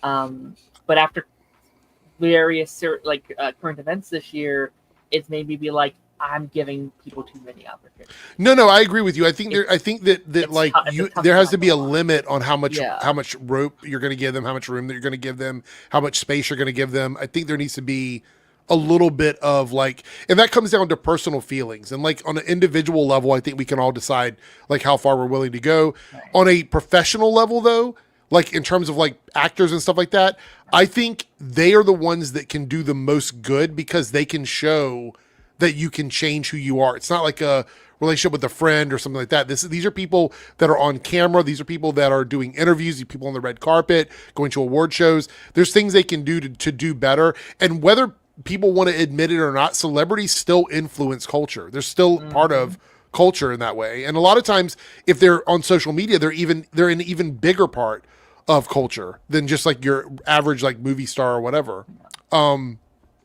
Anyway, let's move on to these next couple topics quickly here. We got Batman Part 2 begins filming in April of 2026. Yay. So estimated release date will be sometime in 2027-ish. Somewhere around there. Let him cook. I think it's like, what is it? Stop busting his chops, y'all. Yeah, I think it's good. As long as there's not something in the way. Well, I mean, I still stand by 2028. That's the year that I think we're going to get this movie, but I could be wrong. I could be wrong. I'm going to be in my early 30s. Fuck. It's going to be like a big kind of back and forth of whether that gets prioritized over like DCU Batman or not. Yeah, that's true. I think DCU Batman would take priority over that, and they would shift it because it doesn't make any sense for a movie that isn't chronologically tied to anything to get priority over something that is. I think that's why we're getting Clayface, because I think they know. like they want to get the DCU going, and like be it beyond just one big project. They want to get it going. Not to say that they don't want to, put focus on the Elseworld stuff, but they want this to be like they want this to get going before they start shifting focus to that. I think, not to jump into the topic way before you get into it, but I think Clayface is going to be slightly bigger than I think people realize. I do think Clayface is going to establish what the world of Batman looks like, even if we don't get a direct "he's here" moment. I think we're going to get into this. Yeah, because you got like all those Gotham scenes and shots in the phosphorus episode of Commandos, even with like a Batman cameo. And I'm guessing I can't remember who I told this to. It might have been Ronan and Darren, but give Batman a similar sort of role where you see him like from the shadows and he's there. Hell, if you want to go the extra mile, but not the full extra mile, have him be the antagonist of that movie. Like have him operating in the shadows in that urban legend sort of style, but to where he's obviously real, but you can't see him yet, so you don't have to cast anybody in the role yet. Just have a random stunt dude in the suit and just put him back in the shadows, maybe show like a pair of white eyes, and then have him kind of like what they did in the finale of Gotham, where you see him just in the shadows while the other stuff's going on, so he's there, and you kind of have that ticking thought in the back of your mind of like, is he going to pop up at any point and just, screw with this? Or is it going to be like the Penguin where you see the signal at the end and you're like, oh, shit. Yeah. Let's just talk about what we know about this before we get too deep in it because it's sitting on screen. So let's go ahead. Yeah. Clayface is filming right now. We have some shots we're going to look at here in a second. Written by Mike Flanagan and Hossein Amini and directed by James Watkins. Inspired by the Feet of Clay episodes in Batman the Animated Series. Episodes. And this is going to be September of next year. I don't know about October. I don't know about that release date though. Did you see that? Yeah, It's rough. Face or No, the release date for this movie. Oh, I haven't seen it yet. No. Oh, not to me. It's 9/11. It's 9/11. Oh, I don't know about that. Oh wow. Well, that aside, we're gonna look at the close-up shot here of the makeup that's being done on all set. right. This looks pretty gnarly. Is this rated R? Is it a rated R movie? I kind of assume so. I kind of hope so. He I think kept so. saying body horror, and like, how do you know? I think it is R. Yeah. If it's like The Thing, you gotta go R. I don't know. I thought of Darkman when I saw this image. Hey, listen. I wouldn't be in character if I didn't make that comparison. I wouldn't be me. Mm-hmm. Yeah, I love the vibe of this. And Darren, you were saying you think this is going to be a pretty big hit. Well, you want to drop a little bit of thoughts on that, like on why? Yeah, I mean, I do think it might be the best comic. The best what? The best Comic book movie. Yeah, I think of next year. Of next year, yeah. Not necessarily my most anticipated. Supergirl be damned, I guess. I think just because how quickly this went into development. Yeah. Right? We heard nothing. There was no hints at this, and then they were like, "It is happening. We have a date. We're gonna start filming in a couple months." Like this was like this. Confident. I think that script had to have been gold. I think they were like, "Oh, you're cooking with this one. All right, let's get this in here. Let's get this in." And then on top of what I already said, I think they know. They're not getting the Batman for a minute. I just double checked. The budget on this is under $40 million. Yeah. That's another reason why it's going to do huge. There it is. It's going to be. There it is, boys. It's going to be easy. Opening weekend, it's got it. You know what I mean? Like mid-budget movies. Yeah. This is what Hollywood has been missing. This is what Hollywood has been missing. What have I been saying, guys? That's the key right there. That's the key. It's easy to earn that back when it's low budgets. What have I I been swear, saying? like, if I ever saw this guy looking like that on the street, I'd be like, "Are you okay, buddy?" Ronan, what? What have I been saying? I fucking want a $20 million, $30 million The Question movie or like miniseries like that. Like it is. It's possible, y'all. You don't have to go to the bank for the big, borrow. Like you don't have to do that. Same thing for Ted Grant. It's easy money. Yes, it's low easy. budget. It's a box. You could go to a boxing movie and like just lean into it. Like, oh man. Oh. I think there's also that would drag in like a lot of your old Rocky fans. That would get them into it. There's also a bigger picture here, right? If this movie does well, both Marvel and DC will start picking up these like mid-range films and doing them. Right, and because that's what got them their success back in the day. Blade, all the way back in 1998, was a low-budget movie, but it was a hit. They made a good movie out of it, and they did it with a C-list character. And and working with a lot they're not going to do it now, but you know what they could have done with Marvel, Jake? They could have done a Hawkeye and Black Widow movie for like low budget. They could have been a hit. I would have liked to see what happened.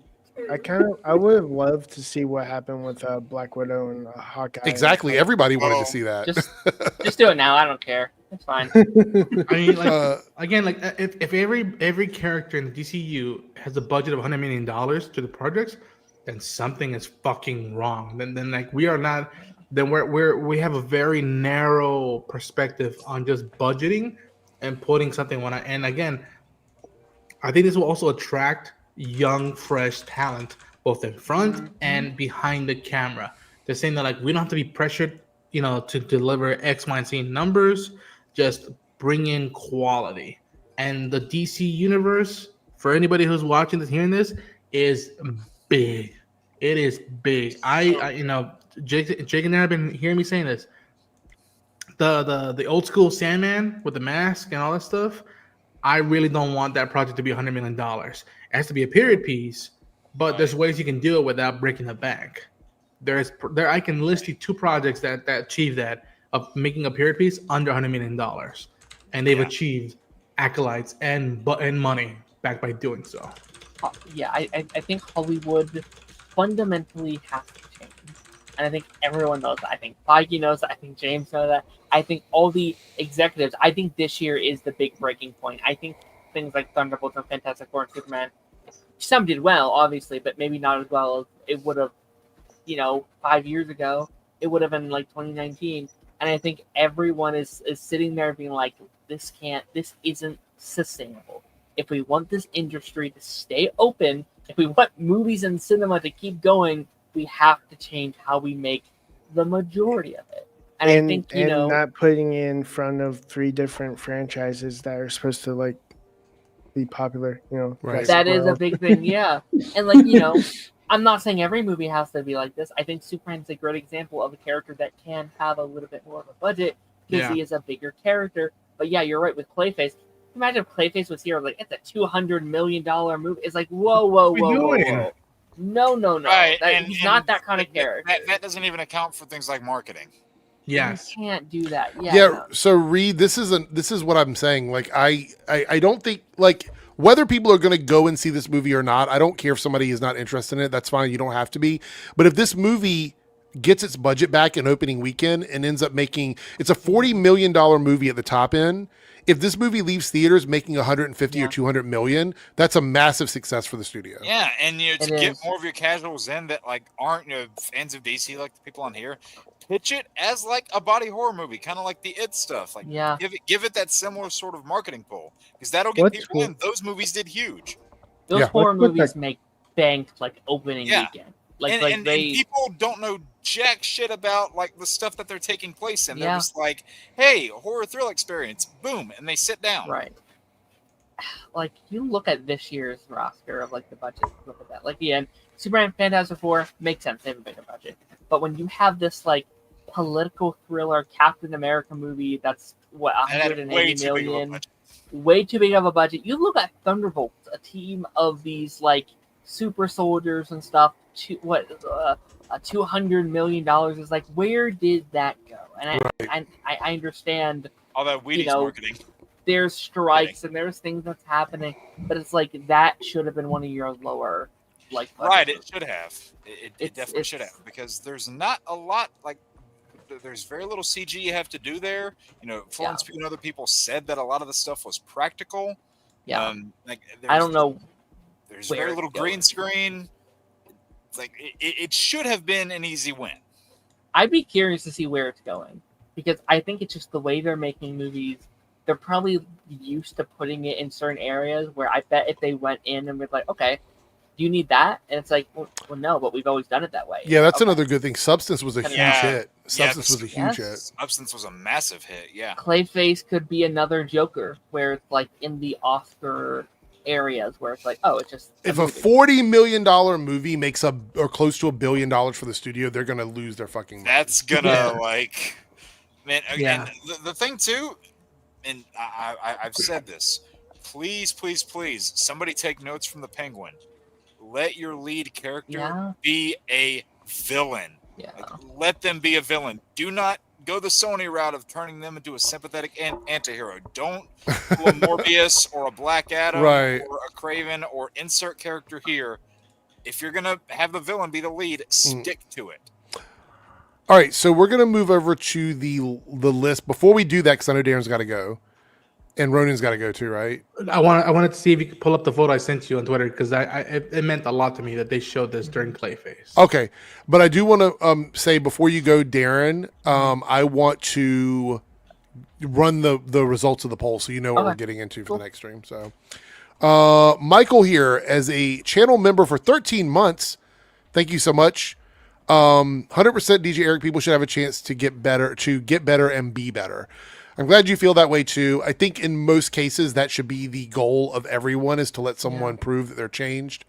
But I mean, we live in a society where we have to make those decisions individually and systemically. It just doesn't always go that way. But thank you for being a channel member and always being so positive and coming over here and supporting the channel. I do appreciate it. We also had another. I think someone became a channel member. Is that a compliment I'm getting down there? I can't tell. Let's see. Where did it say? Someone. It popped up and said somebody became a channel member just a second ago. Whoever that was, thank you. I think it was I don't know. I think it was just not. It's not showing up on my thing anymore. What were you saying, Jake? About what? That thing from Lone Wolf. Is that a compliment down there? I legitimately can't tell right now. I don't know if comparing me to that individual is a compliment or not. Let me find what Ronan was sharing here. I don't know. He'll have to verify that for your verify. He'll have to clarify. Clarify. Not verify. You are feeling a certain kind of way, aren't you? I am. I definitely am. Ronan. So we were talking about like a lot of that low budget stuff, and having those characters that can work in like the low dollar range. Another character that I legitimately just thought of that could be done for, Bronze Tiger. Dude, give me that, man. Come on, give me that. Even I love Animal Man. Like Animal Man, I'm surprised James Gunn hasn't done something with that yet. That's a character that'd be right up his alley. Should be at most $50 to $60 million. Right, yeah. And like that would be a low budget thing. And not to use this comparison, but it kind of fits. Deadpool is the same kind of character, and that first movie was a low budget one. Yeah, and there's a lot of fourth wall breaking there. Even though Warner Brothers has been deathly afraid of anything that would remotely confuse the audience. I don't know why, because the Deadpool movies are huge. Also, She-Hulk exists, but you have these things that break the fourth wall that people just they get as part of the joke, and Animal Man could work in that same sort of way. Well, you do that at the latter half. You do that later on. You don't do it in the beginning. In the beginning, I was trying to pay his bills, and it's I get what you're saying. Yeah. All right, before we tackle the next couple things, Harrison here says, I can't find the option to become a member. Can it not be done on mobile? I believe it can, right? Like you hit subscribe plus on mobile. It can be. Can it? So if you go to someone's channel and they're live streaming like we're doing right now, and you see under the live streaming box, there should be a way to hit subscribe plus. Subscribe plus should pull up like all of the tiers. I have lower, like both channels have low tiers, like less. I think it's like $2 a month is the lowest you can go. $1.99 I think is what it is. You can click there and become a channel member. You get custom badges, emojis, early access to videos, any custom stuff that I post on the community tab. It's all there. So if you want to do that, you can do that. Thank you so much for asking, though. So King Ryburn says, I think you have to do that on Safari on mobile. Oh, I don't know how it works for sure. I don't know on every. I don't know if you need that search engine, but yeah, I don't know. That's weird though. But thank you for bringing that up. So Ronan, you wanted to mention this before we got out of the Clayface conversation. Yeah. Look at the Memorial Park. Like that. That just when I woke up and I saw that, I was just like, that just lifted my heart a little bit. I'm like, there's a little shout out to Bill Finger. I mean, the fight that had to be done to even get recognition. Yeah. For Bill, like. Yeah, 100%. That really, again, there's other photos of people taking maps of this Gotham, and I was just nerding out, being like, ooh, I can tell where that's at. I can tell where that's at, and it's awesome. And again, at the beginning of the stream, we were saying, how do we feel about the DCU and the energy of this new era? I'm like, the fact that I'm getting giddy about Bill Finger getting an homage in a Memorial Park sign. The fact that I'm geeking out about a map sign for a movie that's in come out, I know where the city and the metric stuff is at. Like that is, and again, we just pitched to DC without them knowing about different low budget stuff you can do with characters. Yeah, I don't remember a while. It's been a while since I've done that, and it's the new era we're in. I think it's so cool, when you look at the roster that we're doing. All right, we did Metropolis and Superman and what that over there. It's okay, now we're going over to Gotham. Not the usual suspects. A couple years are going to Wonder Woman, and next year we have Green Lantern, and now we're going to. And they brought up Star City already, so yeah. And we're doing, say we're doing Peacemaker, but that's another aspect of this. So, it feels like we're already building out this universe with so many luscious locations and characters, and they all feel different and unique and special. And it's again, we've dreamed for times like this. We've dreamed of just getting anything else but Gotham City, and it feels like it's a bit of everything that people love, which is exciting. Okay, so moving on from that, we're going to be doing our comic book storyline top 5 here. So anybody that wants to stick around for that, you can. But I do want to give a shout out to both the Reloaded and Debunks folks tonight. We hit the goal in both chats, so thank you guys so much for doing that. It means a lot. That means another bonus stream for the people over on the Debunks channel. And on the Reloaded channel, the poll is going to decide the fate. Let's see what won this week and what one of our next bonus topics will be before Darren has to step out. And we are top 5 best 80s movies won with 41%. You guys came through. So they did it, Jake. You finally got them to do it for you after you've been talking about it for like a month now. So they finally listened. Yeah. I have to talk about one of them for a month. I guess. So top 5 80s movies. You guys have made Jake's night, I'm sure, because he's been waiting to talk about this for a while.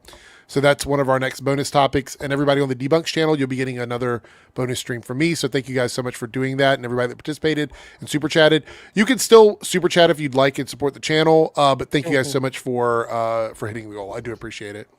With that being said, we're going to do our top 5 comic book storylines. These can be anything like mini events to Damn it, Darren. big events or any storyline from comics from all time, essentially, is what we're going to be talking about. So this is going to be a lot of fun.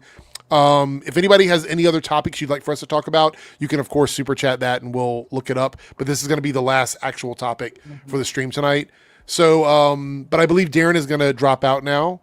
I'm gonna dip. I don't feel confident enough in my comic book knowledge to add anything special to this topic, so I'm gonna let you cool cats do it, and maybe I'll listen on playback and write down names of comic book storylines. I should. Okay. Well, thank you for hanging out, Darren. Appreciate you being here. Take care, Darren. I'll take you guys later. Yeah. All right, 3Dub, are you gonna do one too, or do no? Yeah. Okay. All right. And Ronan, you're writing yours out now, I guess. No, okay. I'm doing this one. Okay. All right, so we are going to do Jake's favorite thing, which is a lot of stuff but was he talking about Cody Leach and Sean? Is that who he's talking about? Yes. Yeah.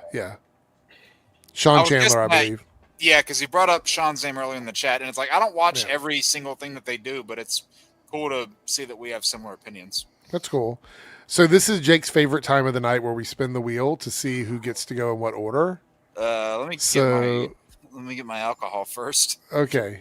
Kidding. So, chat, I want you guys to say who you think is going to be first.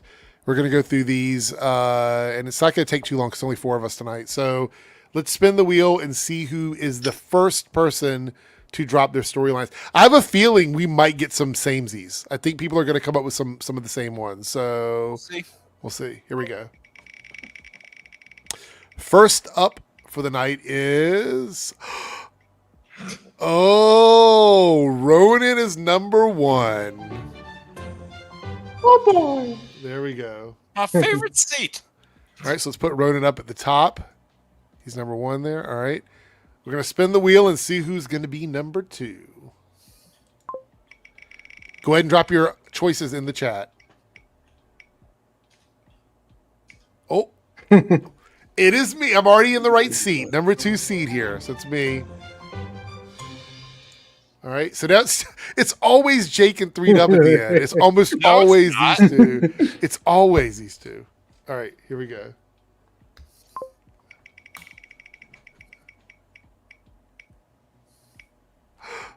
Oh, Jake is not last. 3Dub is last.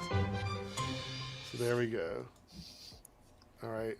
You should spin it again and see if it hits the line. Yeah, we've tried that. I keep doing it every week and it never happens. So, unfortunately, because of where you're positioned at, actually, we'll do it this way, and then we'll go like this, like zigzag. We'll do like a Z. It's the best way to do it, I guess. So 3Dub is last. That means here we go. So what we're doing tonight is top 5 favorite comic book storylines. The criteria is very simple. Any storyline from comics. It can even be one issue as long as it's an actual storyline that's being told. And it can be from any era. It can even be a big event thing. It can be crossovers. It can be multi-comic stories. It can be over a long period of time. As long as it is a full storyline that has a beginning and an end. So that is the only criteria on it. Can you also use, like, for instance, New 52 because it's an entire story? I mean... Are you giving away one of your answers already? No, I'm just giving the example. So because I have one that I want. But... The New 52 is technically a storyline, yes. Okay. So, I hope that's not one of your hope you didn't give away one of your answers. So. No, it's not. There we go. I All was right. just giving an example of to better understand. All right, so there we go. All right. So I guess we're gonna go ahead with Ronan. You're number one. We're gonna do round robin. So give your this for me. Mine are in no particular order. These are just my 5. Same. So okay. Same. All right. I'm gonna go with I'm gonna go with the all new Wolverine run by Tom Taylor. Okay. This was one of the first big titles that I was collecting as it was coming out. It's about Laura Kinney taking on the role of Wolverine and what that comes with, how she feels about her connection with Logan, and it introduces her sister Honey Badger, and it was the first time that in a while I was like, oh, I might like Laura Kinney just as much as I love Logan as Wolverine, and it really was a profound series I was collecting as it was coming out. And I hope one day we get to see Daphne Keane in the yellow suit, doing that way. It is gorgeous. It has one of my favorite moments in comics where at one point Logan is training her and he tells her, listen, you're the best at what you do, but that doesn't mean you have to do it. And it's just telling you don't have to just be a killing machine. You don't have to just kill people. Right. And the first arc is so good because you can tell that she has a thing with Angel, and it's like, whoa. And she keeps visiting these different people to help her solve that she's been cloned, and she's now trying to protect these assassins. She meets with Doctor Strange and with the Wasp, and they're all talking about we all knew who Logan was, and you're doing good by him and whatnot. And it's I can't recommend it enough. Tom Taylor is one of the greatest writers, and I just tell people go read All New Wolverine. By the way, you guys in the chat, because King Ryburn here is asking this, these could all be considered suggested reading. If you want to take some of these stories and go read them, these are I believe we're probably going to give you guys some of the greatest comic book stories of all time when we go through our list here. So if you're somebody that's looking for things to just write these down. And go check them out. A lot of them you can read online digital, or if you can't find them online, a lot of them can be found at your comic book shops. You can go and pick them up relatively easily for reprints and things like that. So definitely do that. And I will say a lot of the storylines that I mentioned are in full trade paperback. So they're you can get them as a full novelization. So, all right. So my first one is going to be, and I feel like I might take this from someone, but I hope not. It's a 2-issue storyline from 1973, and it is the death of Gwen Stacy from Jerry Conway and Gil Kane. And the reason why this one for me resonates so much is because this was kind of the beginning of darker storylines in comic books, because there are probably stories now that have a similar feeling to this, but for the longest time, stuff in comics did not have any lasting repercussions. And this was one of those stories where they actually took the opportunity to do something and then stick with it. Because you have Spider-Man's love interest, Gwen Stacy at that time, getting killed by Green Goblin. And this was a tragic story, and it was something that you didn't really see with lasting effects in comic books.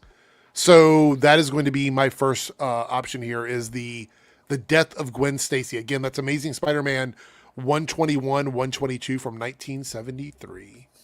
All right, and with that being said, it's Jake's turn.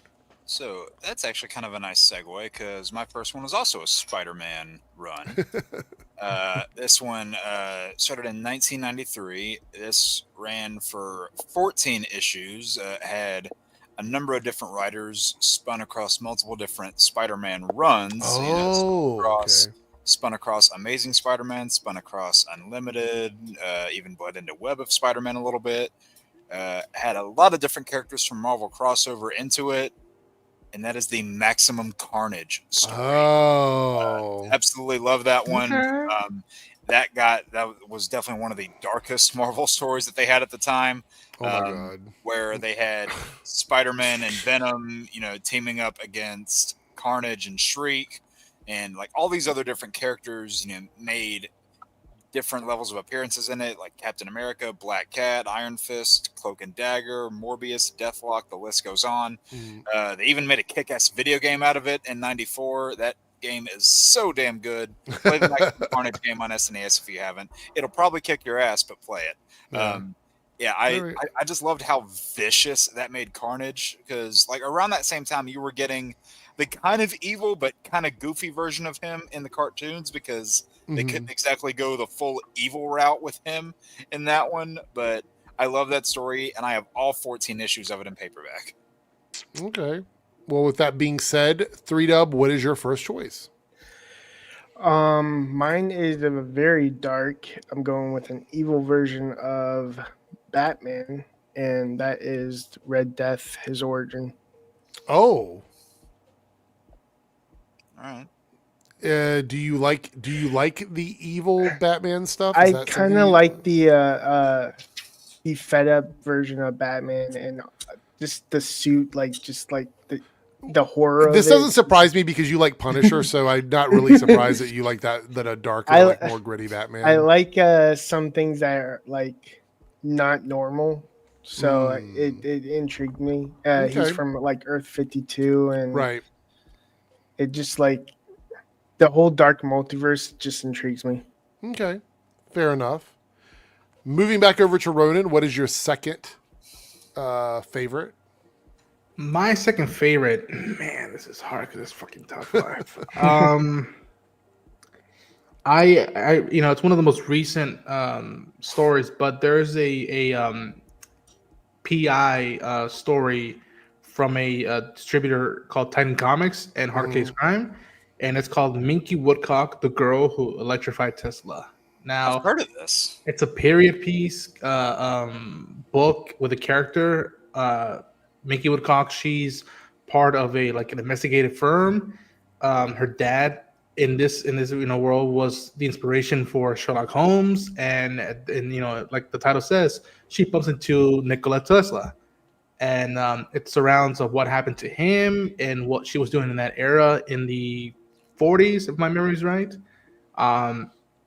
It is just gorgeous. It's a blast, and it's one of the things that, like, when I've had the privilege to talk to the creator Cynthia Von Bueller, and I'm like, I love your book so much because they're like nothing out on the stands. There's the Image books, there's Marvel and DC, and then there's her book, and it's one of a kind. She doesn't use she used the panels and splash pages here and there, but like she even adds historical facts into her books at the end of it. We're like, all right, from what I've written, this is where I've taken it. And she does like huge amount of information and says a lot of this stuff is factual. Now, whether what happened and what went down, I leave it up to you to interpret. People still think of like, did Tesla or Houdini, get killed, or was it an accident or not? Like, it leaves it out, and it's a great. Again, I love noir. I like detective stories. I love anything you have to do when you have to fight Nazis or the 40s eras, 50s, 60s. And it just I want people to know more about who Minky Woodcock is, and I want people to know who the creator Cynthia Von Bueller is.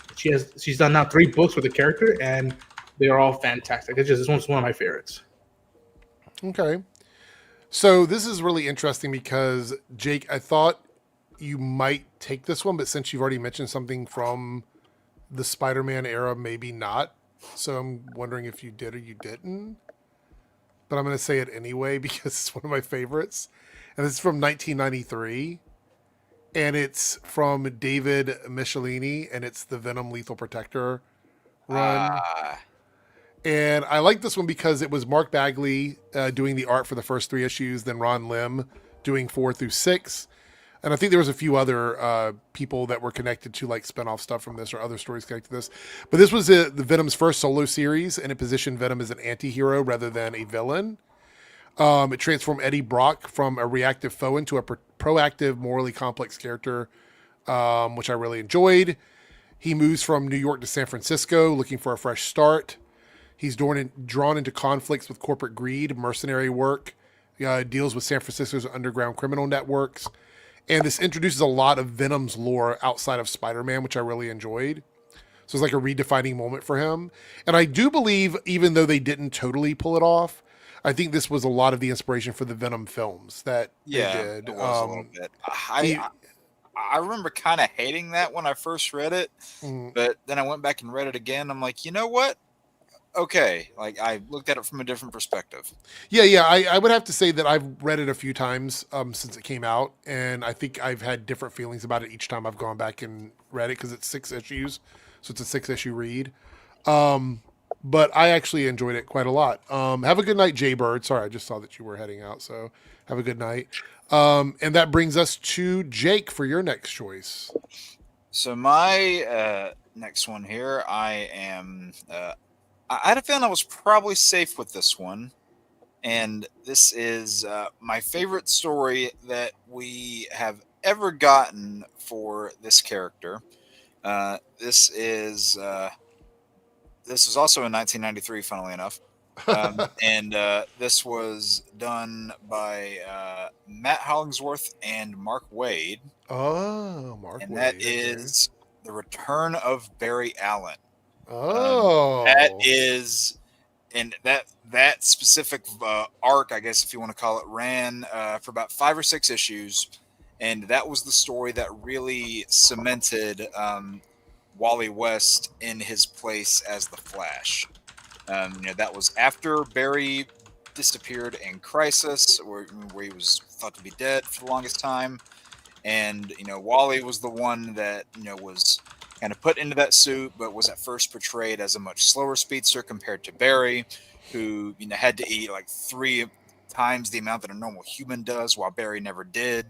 And sometimes he would find himself sleeping for like 18 hours in a row just to have energy to run at all. And these were all new developments that came about when he became the Flash, and were never there when he was Kid Flash. And he's kind of fumbling his way into the role until Barry Allen returns, and he starts to realize that Barry acts a little aggressive and out of character. Then it turns out that Barry is actually Eobard Thawne in disguise, and that kind of drives Wally to actually end up being the fastest man alive, where he runs faster than Barry ever did in order to stop Thawne, and really cements his place in the world of DC as the Flash, the true successor to Barry Allen. And if any of what I just said, sounds a little bit familiar, where somebody is pretending to be the Flash's mentor, but it is actually the Reverse Flash. They took a lot of Mark Waid's Flash run and used it as the basis for the Flash Season 1 story. So if any of that sounds familiar, that's probably why. But no, I absolutely loved that story. I mean, Wade's entire Flash run, I think, is still some of the best that has ever been done with that character. But that specific 5-issue arc in there, I always go back and look onto that fondly, especially with the things that happen with Wally afterward. Like that's a whole debate for another stream. But absolutely love that piece of DC history. So yeah, had to go with that. Okay. Great choice. 3Dub, what is your next one? Mine has basically an overall 4-part arc, and this one is also dark. I just like dark. I don't know why. This one is my number 2 is The Death of Superman. And from the 90s. It goes from Doomsday to Funeral for a Friend to Reign of Superman. It, like, what are you laughing at? Darren comment. It's interesting you say that, 3D, because that was a very divisive storyline back in the day. I know people look back at it now and they go back with the different perspective and they enjoy it or whatever. But back then, it was one of the most controversial and heated storylines in media at that point. That was a controversial time in DC because Superman died and Batman was beaten. His back was broken, right? Yeah. With the whole Bane thing. Yeah. Lou Simonson, I think, was doing this one, if I'm not mistaken, the storyline. What was that? Louis Simonson, I think, was part of this story. Oh, I think so. Yeah. Didn't Bane get his break Batman's back in Dark Knight Rises? That's funny. Yeah. Yeah. So, Sorry. Well, that's a good one, 3-Dub. I actually like some of the stuff that came out of the Death of Superman, so that's interesting. Yeah, the only thing I didn't like is that he came back where he lost his powers, and there were two of him, a red and blue. Red and blue Superman. And then one of them came out looking like Billy Ray Cyrus. I'm like, do we really need this? All right, Roden, what is your third choice here?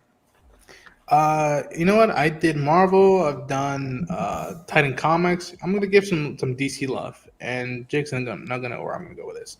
I'm gonna go with Grant Morrison's Animal Man. Oh, the whole. I think it's 30 issues. Wow. I think also for the record, I think Only Wolverine's over 30 issues, and then the Mickey Woodcock book is like 4 issues, but you can find the collection. Grant Morrison's Animal Man. Weird, wacky.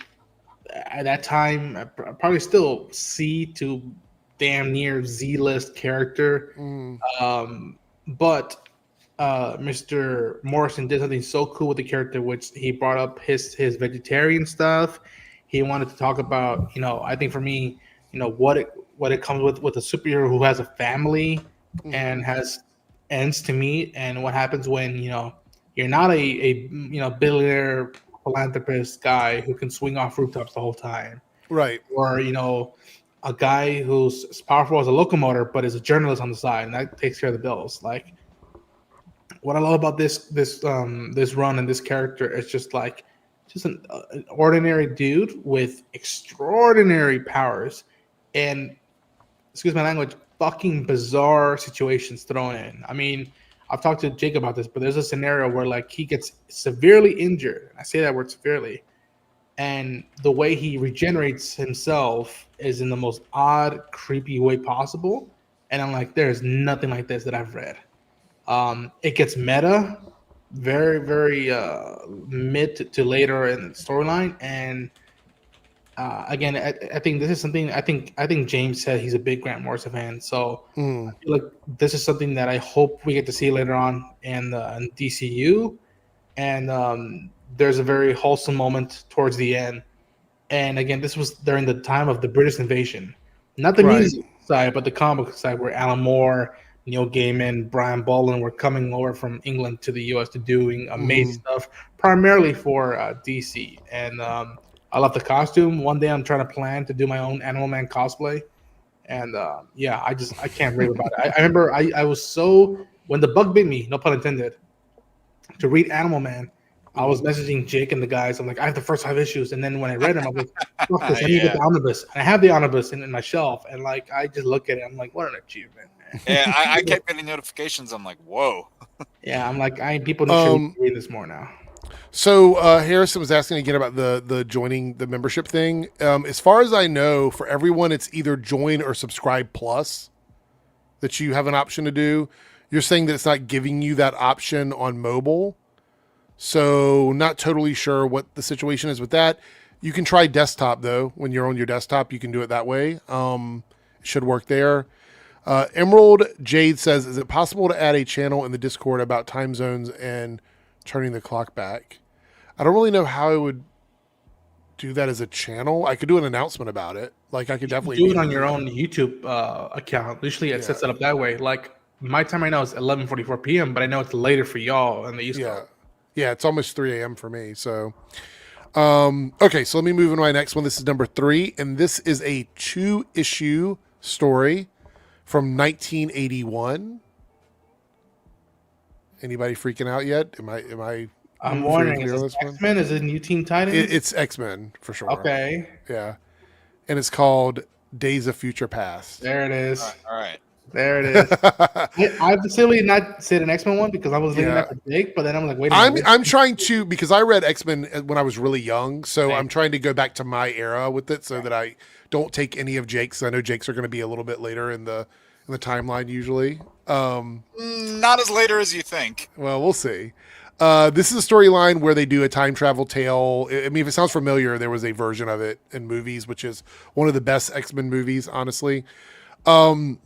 It's a dystopian future setting the stage for alternate timelines and comics. It explores themes of prejudice, fear, and hope. I want to point out it takes place in 2013 in the MCU in the Marvel canon timeline. Is an alternate version of that canon timeline in 2013. And the weird thing about this, I want to point this out because I don't know if anybody ever thought about this, but at that point in time in Marvel, no one really aged. Everybody kind of stayed the same age. Yeah. So the fact that in 2013 people actually got older was such a weird thing for me when I was reading it as a kid. I'm like, why are they older? Even because I'm like, time doesn't work that way in comic books because everybody stays the same age. So as a kid, I'm reading this and I'm like, wait, they should be all the same age even in 2013, but that's not the case.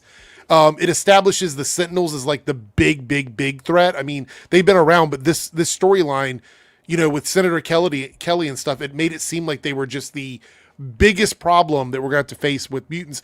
Nimrod, that whole storyline, all of that is connected to this. And it's got a lot of iconic moments in it, like Wolverine's struggle with intervention, Kitty Pryde trying to be courageous, things like that. Storm and the rest of the team dealing with what the ramifications of these things are in their future. There's a lot of great things. And yes, the 2006 film X-Men The Last Stand leading into the 2014 film X-Men Days of Future Past cover some of these elements. So anyway, that's... And the covers, man. The covers are just... Oh, absolutely. The cover with Kitty Pryde and Wolverine and the wall of everybody's face on the stickers, everything, just incredible stuff. So that's my third one. With that being said, Jake, what is your third choice? So I guess I'll go ahead and do this one now. I was planning on leaving it, but you know, I'll go ahead and do this one now. Since you did your X-Men entry, I'll go ahead and do mine. This is not as later as you might have been suggesting, a little bit later than Days of Future Past, mine.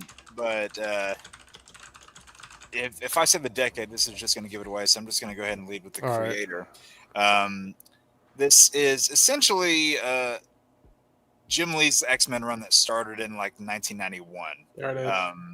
And you know it's got the art that translated. It's got the art that translated onto the cartoon. It's got the way that I always think of the characters outside of any other form of media. Like if I think of X-Men in comic books, my mind immediately goes there. It's got them as a team dynamic. They actually feel like a legitimate family, a team. Wolverine is not front and center. Cyclops feels like the leader. The characters feel like you think that they do, just knowing who the X-Men are. And it's, I was about to say for its entire time, but technically it's still kind of going. And I just absolutely love that run. That's one that I'm trying to see if I can get like every decade continuous issue of it. It's a long process. It is. Yeah, it's a long process. I've got about 100 of those issues, and that's not even near enough. Yeah. But no, I absolutely love that run to bits. And as far as comic X-Men goes, a lot of my stuff, same thing with Ronan here, a lot of it kind of it boils down to that time period where it was those comics, that show, hell, even on my side, those video games on Super Nintendo. Yeah, that was where it was at for me. Sorry, Ronan, if that was yours. No. I have one that I might even have to do as an honor mention, just because I'm trying to get on my side. Is just I want to tell folks that people don't usually hear of when people say the top best comic book stories, and everybody's gonna say the Dark Knight Returns and all this stuff. Yeah, I tried to avoid some of those. Yeah, so. Yeah, I avoided things like Dark Knight Returns, Flashpoint. I avoided those things. Yeah. All right. With that being said, 3Dub, what is your third choice? This one is actually a fun little, I guess, comic book crossover in a sense. The title of the story arc is Father's Day, and it basically Spider-Girl decides to go after a criminal called Spiral, who apparently claims he's from another dimension. He escapes and accidentally sucks in Spider-Girl, and she travels to finally meet her dad in his prime, which is Spider-Man. And it's a fun. We get to see like Human Torch interacting with Spider-Girl. We get to see the Fantastic Five with Franklin Richards. So it's a fun comic book that it kind of like takes stuff from like the Spider-Verse, basically, kind of like in a small scale. Mm-hmm. But it's a funny interaction when she finally meets her dad, and the dad's like not trusting her. Yeah, that's a good one. All right, so number 4, Ronan, are you there or are you AFK? I think Ronan might be AFK, so we'll circle back to him when he gets back. So we'll go to me, I guess. Oh no, there's Ronan. There he is. All right, it's okay. All right, so number 4. I'm gonna go with a crossover one that I was like, "What? You could do this?" It sounds so naive and childish, but it was a few years back. It's written by Gail Simone, drawn by Aaron Lopresti, and it's Conan meets Wonder Woman. Uh-huh. As soon as you said that combo, I knew what it was. Yep.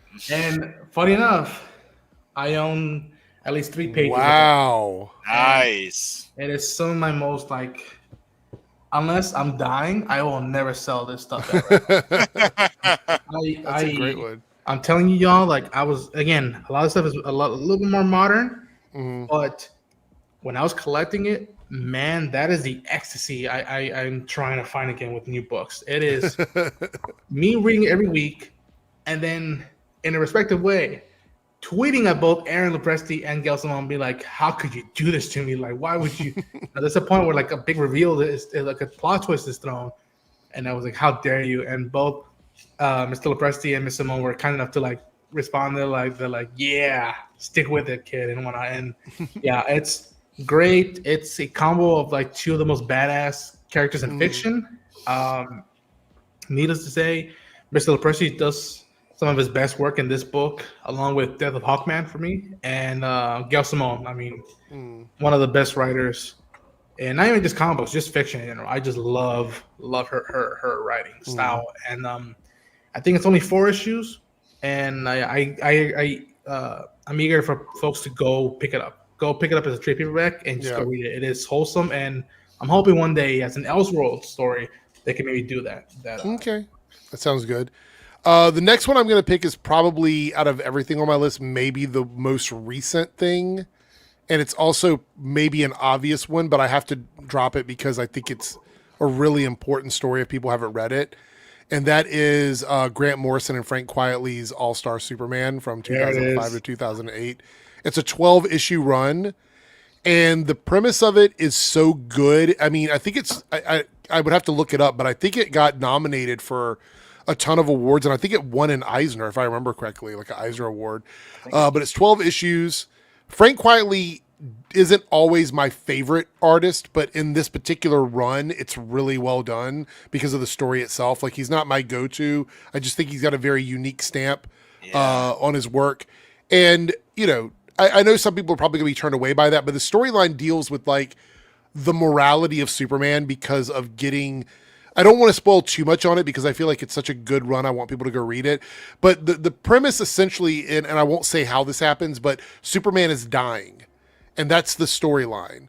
And we've got Lex Luthor in it. You got Bizarro in it. There's a lot of interesting characters in it. Obviously, Lois Lane, Olsen's in it. It's a lot of stuff there to really unpack. And I think it's probably, if not, and I'm not saying this lightly, if not the best Superman individual like contained story, one of the best individual Superman stories, because I think it allows you to focus on like the essence of Superman versus all the big stuff that Superman's known for doing over the years. I would push back on it being the best individual one, but I mean, everybody has opinions. Well, that's what I said. Like, if you don't classify it as the best, you definitely have to recognize that it is one of the best Superman stories. I think. I think the artwork is going to be a tough sell for a lot of people because Frank Quitely's work is very unique, and I get it. Yeah, and I mean, I'll say this: his art for All-Star Superman was definitely better than his art for New X-Men. I hated his art for X-Men. I hated that. That was terrible. I like the story there, but man, I hated the art. Well, first of all, I don't want to dive too much into that, but I will say that I think the costume designs were the first thing where I was like, "Fuck this!" Right, because they look so samey. It was like these guys don't contrast. Yeah, but outside of that, I think his work with Superman was much better because the costume was bright and colorful and unique, and it wasn't like they were trying to. I mean, James Gunn's movie even took a little bit of beats from All-Star Superman. So yeah, absolutely. Harrison finally figured out how to do it. Thank you so much. You became a channel member. I do appreciate it. I'm not sure. Earlier it said someone became a channel member, but it's not showing up in StreamYard. Oh, you know what that probably was? Either somebody was resubscribing or they were upgrading their channel membership. That's what that was. That's why it's not showing up. Whoever that was, thank you so much. I do appreciate it. With that being said, number 4, Jake, what is on your list? So, I'm kind of debating here. It's like, do I want to go with a more well-known one as my last one, or do I want to go with a complete wild card as my last one? And you know what? I'll go with the more well-known one now, and I'll save the complete wild card for last. So this is actually going to segue kind of nicely off yours because you brought up a Grant Morrison one, and I am also bringing up a Grant Morrison one. Oh, okay. And that is X-Men? No, I already did my X-Men. I could have done the whole thing of X-Men if I wanted to, but I didn't. I am going with his Batman and Robin Reborn run. Oh. Where you have Dick Grayson. Who was the artist on that one? Only as well? Or no? Damn it. Who? Is it? That was actually, I think that was Frank Quietly, actually. Really? I think that was Frank. They've done a lot of stuff together. Yeah, they work on a lot of things together. So, but I loved that dynamic you got in there where you had Dick Grayson as Batman and Damian Wayne as Robin, because it changed the whole dynamic of Batman and Robin. You went from having a grumpy Batman and a cheerful Robin to a cheerful Batman and a moody Robin, and the dynamic was hilarious. They were going after these really, at the time, weird kind of, like weird unknown villains. People like Pink Flamingo and Professor Pig, who was in the Arkham games. Yeah. They just had so many weird villains during that time. And Dick Grayson as Batman, Bruce was never somebody who would work well with the cops that much. I mean, with the exception of Gordon. But Dick Grayson, on the other hand, as somebody who's been like a Bloodhaven cop, I don't know what Ronan's laughing at, but he would actually like smile for police cameras there and actually take pictures of himself and leave behind a form of evidence that he was there. And even though some people could tell that it was a different person behind the mask, I just loved the dynamic. Honestly, for a while after that, I was kind of turned off by the Batman books because, like, by having Bruce and Damian as the pair, it got kind of boring because you didn't have that lighthearted and darkness dynamic. It was like Bruce Wayne, grumpy. Bruce Wayne Jr., grumpier. It was like, it wasn't really entertaining. But when you had that contrast between the two of them, I absolutely loved it. That's still some of the best Batman comics I've read in a long time. I wanted to pull this up quickly, though. Columbia Rican here says, I know the story is important, but art needs to match the writing. I know. Like, that's one of the things is when you're into comics, you have to vibe with all of it. So I get that that's not going to feel the same for everyone. That's why I say the writing. I think the writing of the story is definitely one of the best ones, but I do realize that Frank's artwork is not for everybody. I get it. Yeah. So Ronan, I just have to ask, what were you laughing at? Because during that whole thing, you were laughing. No. My family sometimes drives me nuts, and sometimes they just reach comedy gold. And I was watching some comedy gold. And I was okay. Harrison says, and I see your super chat, Lone Wolf. We're going to read that when we're done. We're almost at the end here. Supergirl Woman of Tomorrow is one of my favorites. Part of the reason I'm hyped for the movie next year. Yeah, I didn't put it. I'm in the middle of that right now. Yeah. So I didn't put it on my list because I've already established it as one of my favorites. I felt like it was just not. I didn't feel like putting it on my list because of that. Dalton, bringing up freaking Transformers. Major respect. Rebels, yeah. They got some great comics. Oh yeah. 3Dub, what is your fourth choice on the list?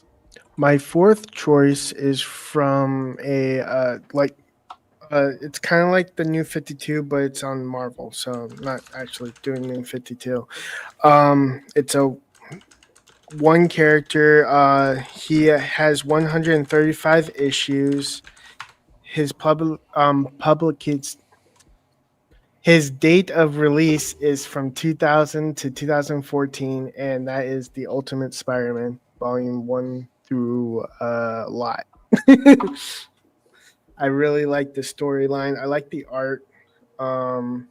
It drew me in when I was a kid, and that's basically why I'm putting it on my list. Okay. That's fair enough. I feel like a lot of us have stuff like that's why I put that X-Men story on because of that reason. They even made a good game off that one. All right, so Ronan, what is your final choice? So before I go with my final choice, I'm gonna get some honorable mentions just right off the bat. I'm gonna go with Grant Morrison and Amanda Connor's The Pro from Image Comics. That is a wild ass comic and story. Go read it and go see it. It is. I can't believe they did it. And what's another one? I'm gonna go with Hellboy in Mexico. That's Mike Mignola. Yeah. I just like when I heard that, I was like, get the fuck out of here, and I went and I rushed to like buy it on eBay. There's one from DC Vertigo right before they closed doors on that side of DC called Border Town. That was coming out. It was the hot new comic, and then some controversy happened with one of the creators. It is like what if Stranger Things was dealing with the occult stuff, specifically with the Latin American occult stuff, and it was near where I live, very home to me. And the next honorable mention I'm going to say is X-Men: God Loves, Man Kills. And all I'm going to say is just go read it. Save that one for you.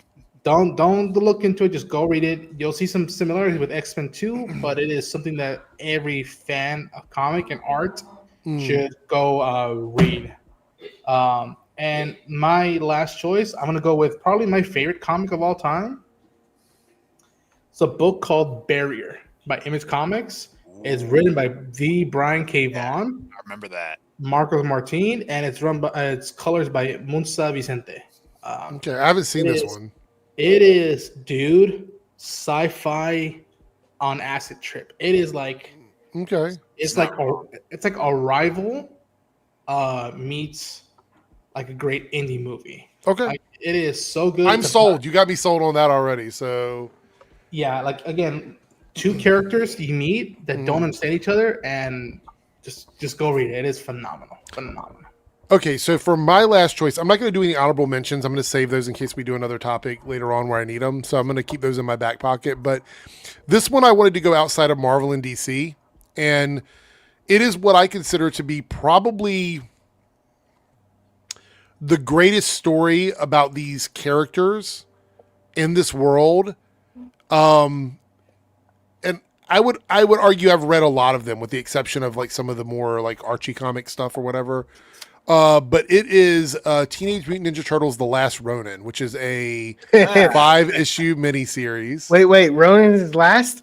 I thought he was first. I'm not there yet, no. It's a 5-issue miniseries by Kevin Eastman. And it takes place in a dystopian future, and one turtle has survived, and they're wielding. They're not welders. They're wielding all of the weapons of the other turtles. So you don't know who this turtle is. Now, I don't want to spoil who it is for anybody that might go out and read this, but it's not who you think it is. That's the best way I can put it. Like it's gonna be unexpected as you read the book and learn who it is. You're gonna be surprised by it.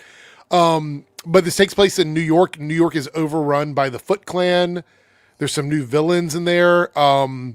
It really is probably my favorite TMNT story as a standalone story, because you got to remember they've had large runs in comics. There's like so many runs of like issues. But this one is a 5-issue miniseries. It came out about 4 or 5 years ago. I want to say 2020, 2021. I think maybe 2020.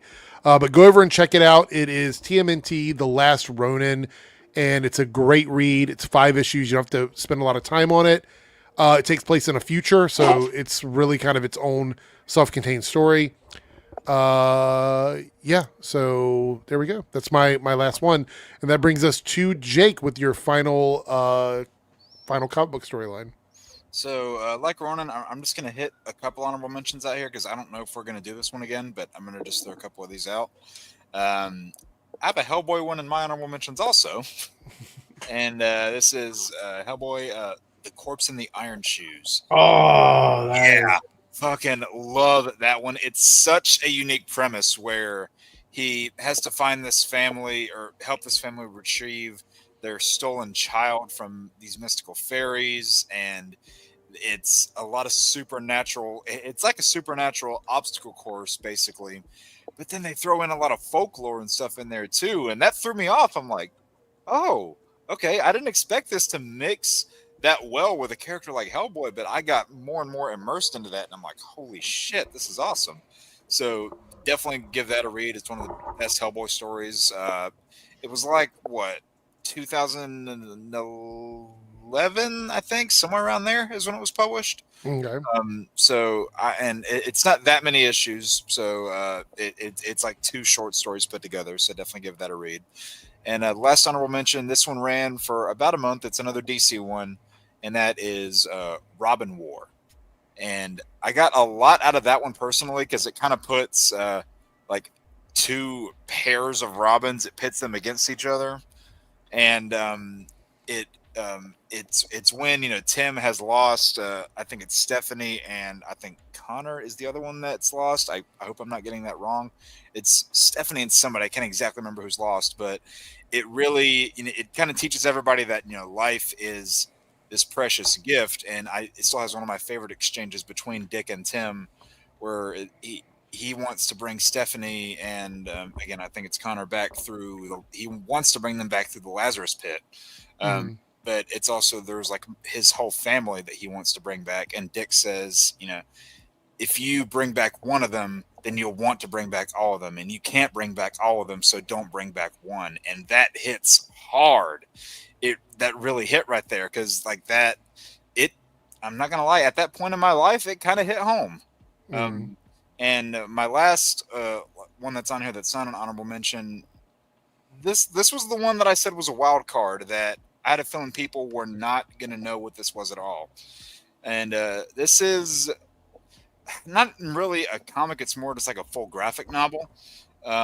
This is one made by a Japanese writer, Eiji Yoshikawa.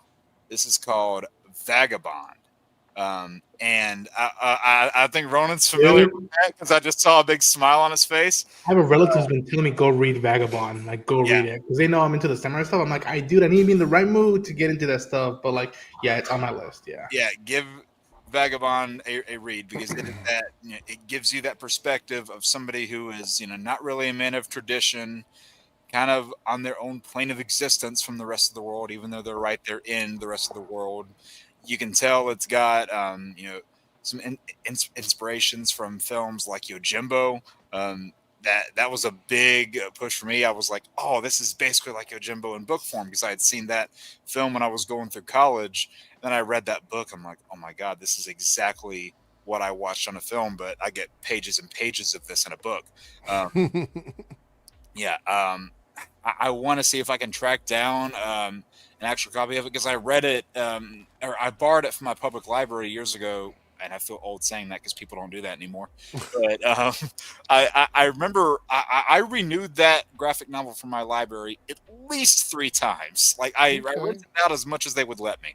And I was just immersed because I love samurai stuff and that whole side of Japanese culture. So yeah, definitely give that a read.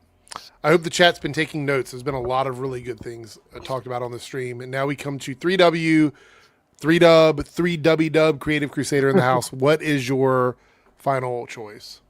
So I'm going to start with my honorable mentions so I can get them out of the way. This one happened after the series concluded, so it's like a tie-in to the series in a way. And that is Avatar: The Last Airbender. I like the comic version of it. It continued the story. It filled all the gaps. I thought you were going to say Ben 10. I thought you were going to say Ben 10. No. I'm not going to give Darren the satisfaction.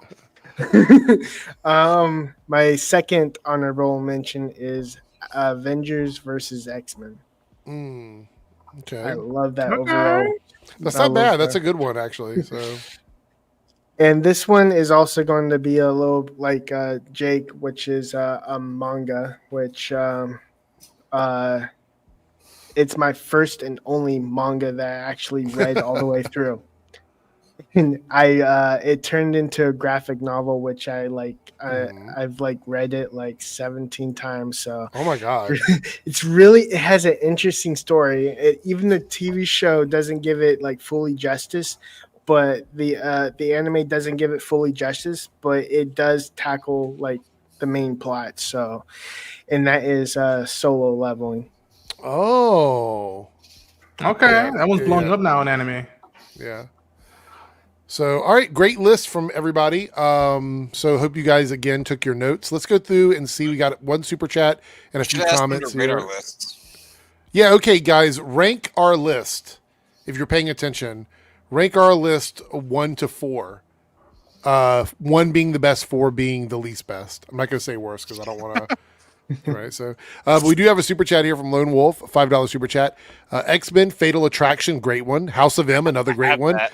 Planet Hulk, Year One, the night Gwen Stacy died, Age of Apocalypse. Those are all fantastic ones. If that one's Batman Year One, I'm gonna say that SWAT scene. Planet Hulk was another one where they made a fantastic movie out of it. Yeah. Mm-hmm. Oh yeah, the animated movie. So damn good. My top 5 comic storylines: Hawkeye, Kate Bishop, Private Eye, X-Men from the Ashes, Reign of Superman. Yeah, that's a good one. The Long Halloween, that was on my honorable mention, but I didn't drop it because I wanted to hold on to I it. love Long Halloween. Amazing Spider-Man by Leah and Romita. I don't like Reign of the Superman. Lone Wolf says honorable mention on my list is Blackest Night. That's another good one too. I saw Reign of the Superman. I'm like, oh no. We got top 5 from Cameron here: Green Lantern, War Journal, The Death of Superman, Absolute Power, The Joker War, and Batman Hush. Hush was another one I was thinking about putting on my list as well. Yeah. It's a good one. Dalton says Court of Owls, Superior Spider-Man. Fuck, I forgot about Superior Spider-Man. That's one of my favorite Spider-Man runs. I love what they did with that. Just the crazy situation that was happening in that fucking run. Transformers Dying of the Light, Transformers the Falling, and Invincible, the Viltrumite War. Yeah, Viltrumite War. I didn't choose Invincible yet because I haven't finished it yet. I'm trying to like map it out with the show beforehand. So, but once I finish it, I'm probably that's gonna make my list as well. Star Wars comic runs, the Vader and Bounty Hunters. Marvel runs, Dr. Alpha, and then honorable mention is Transformers Dark Cybertron. So, Spark. There we go. Did any of the movies take anything from the comic runs at all, or no? I doubt it. Yeah. So, no, not really. Fetman says TMT Last Ronin. I'm right there with you. Green Arrow Year One. What about Longbow Hunters? Deadly Class. I was thinking about either Year One or Longbow Hunters, but I was like, Daredevil, The Man Without Fear. I was actually going to pick Daredevil Rebirth. Deadly Class. I have Man Without Fear. I think the first issue where he's dodging Bullseye at that circus. I have a paperback copy of that one. Dark Avengers is good too, as well. Is the Kevin Smith Green Arrow run pretty good? I want to read that. I think so. Okay. Yeah. I like his runs and stuff. Like I want to also finish his Green Hornet run. It's Quiver, right? Yes, Quiver. Yeah, Quiver. I have that whole set. Great read. He introduces onomatopoeia, and I've always loved that concept design, which they use in Cape Crusader, and I was like, oh shit. Yep. And they did it in another show that I won't ruin for you. Really? Yeah. Oh, that's awesome. I won't say it, but okay. Yeah. Anyway, I want to thank everybody for joining tonight. We had Omega and Darren who were here with us earlier. Both of them had to step out, but thank both of them for joining. Of course, Ronan for being here. I'm going to try to get onto your show one Friday night as soon as I can. I work a lot of Fridays, so you just have to keep like hitting me up, and eventually I'll make it on there. Peacemaker, I want to hear your thoughts on it, especially when you guys catch up to where I'm at. I'll leave it at that. Also, thank you, Jake, for being here. Your Lost Levels on Sundays at 7 p.m. Eastern Standard Time. Yep. Check that out. I just noticed you put the time and everything in your, as I'm reading it, it made me like giggle a little bit seeing that. But anyway, so we got that. And then 3Dub Creative Crusader over here if you want to hit up any sort of editing stuff. Darren coming through with the little peace signs. Thank you so much, Darren, for hanging out. With that being said, that's the end of the stream. We went to almost 4 fucking We almost went the Snyder Cut. Almost 4 hours. team, That's though. crazy. There's Wow. so much to talk about, but I it's a day late for me, so I guess some of the stuff would have carried over till Thursday anyway, but it's fine. Yeah, Cameron, you can put any kind of suggestions you want on the Discord. Just leave it into the Nerdcast thing. By the way, anybody who wants to get a link to the Discord, it's in the top of both the chats. So click on the link and come over and join us. With that being said, we're out of here. Have a good night, everyone, and I'll see everybody on Thursday. Take care.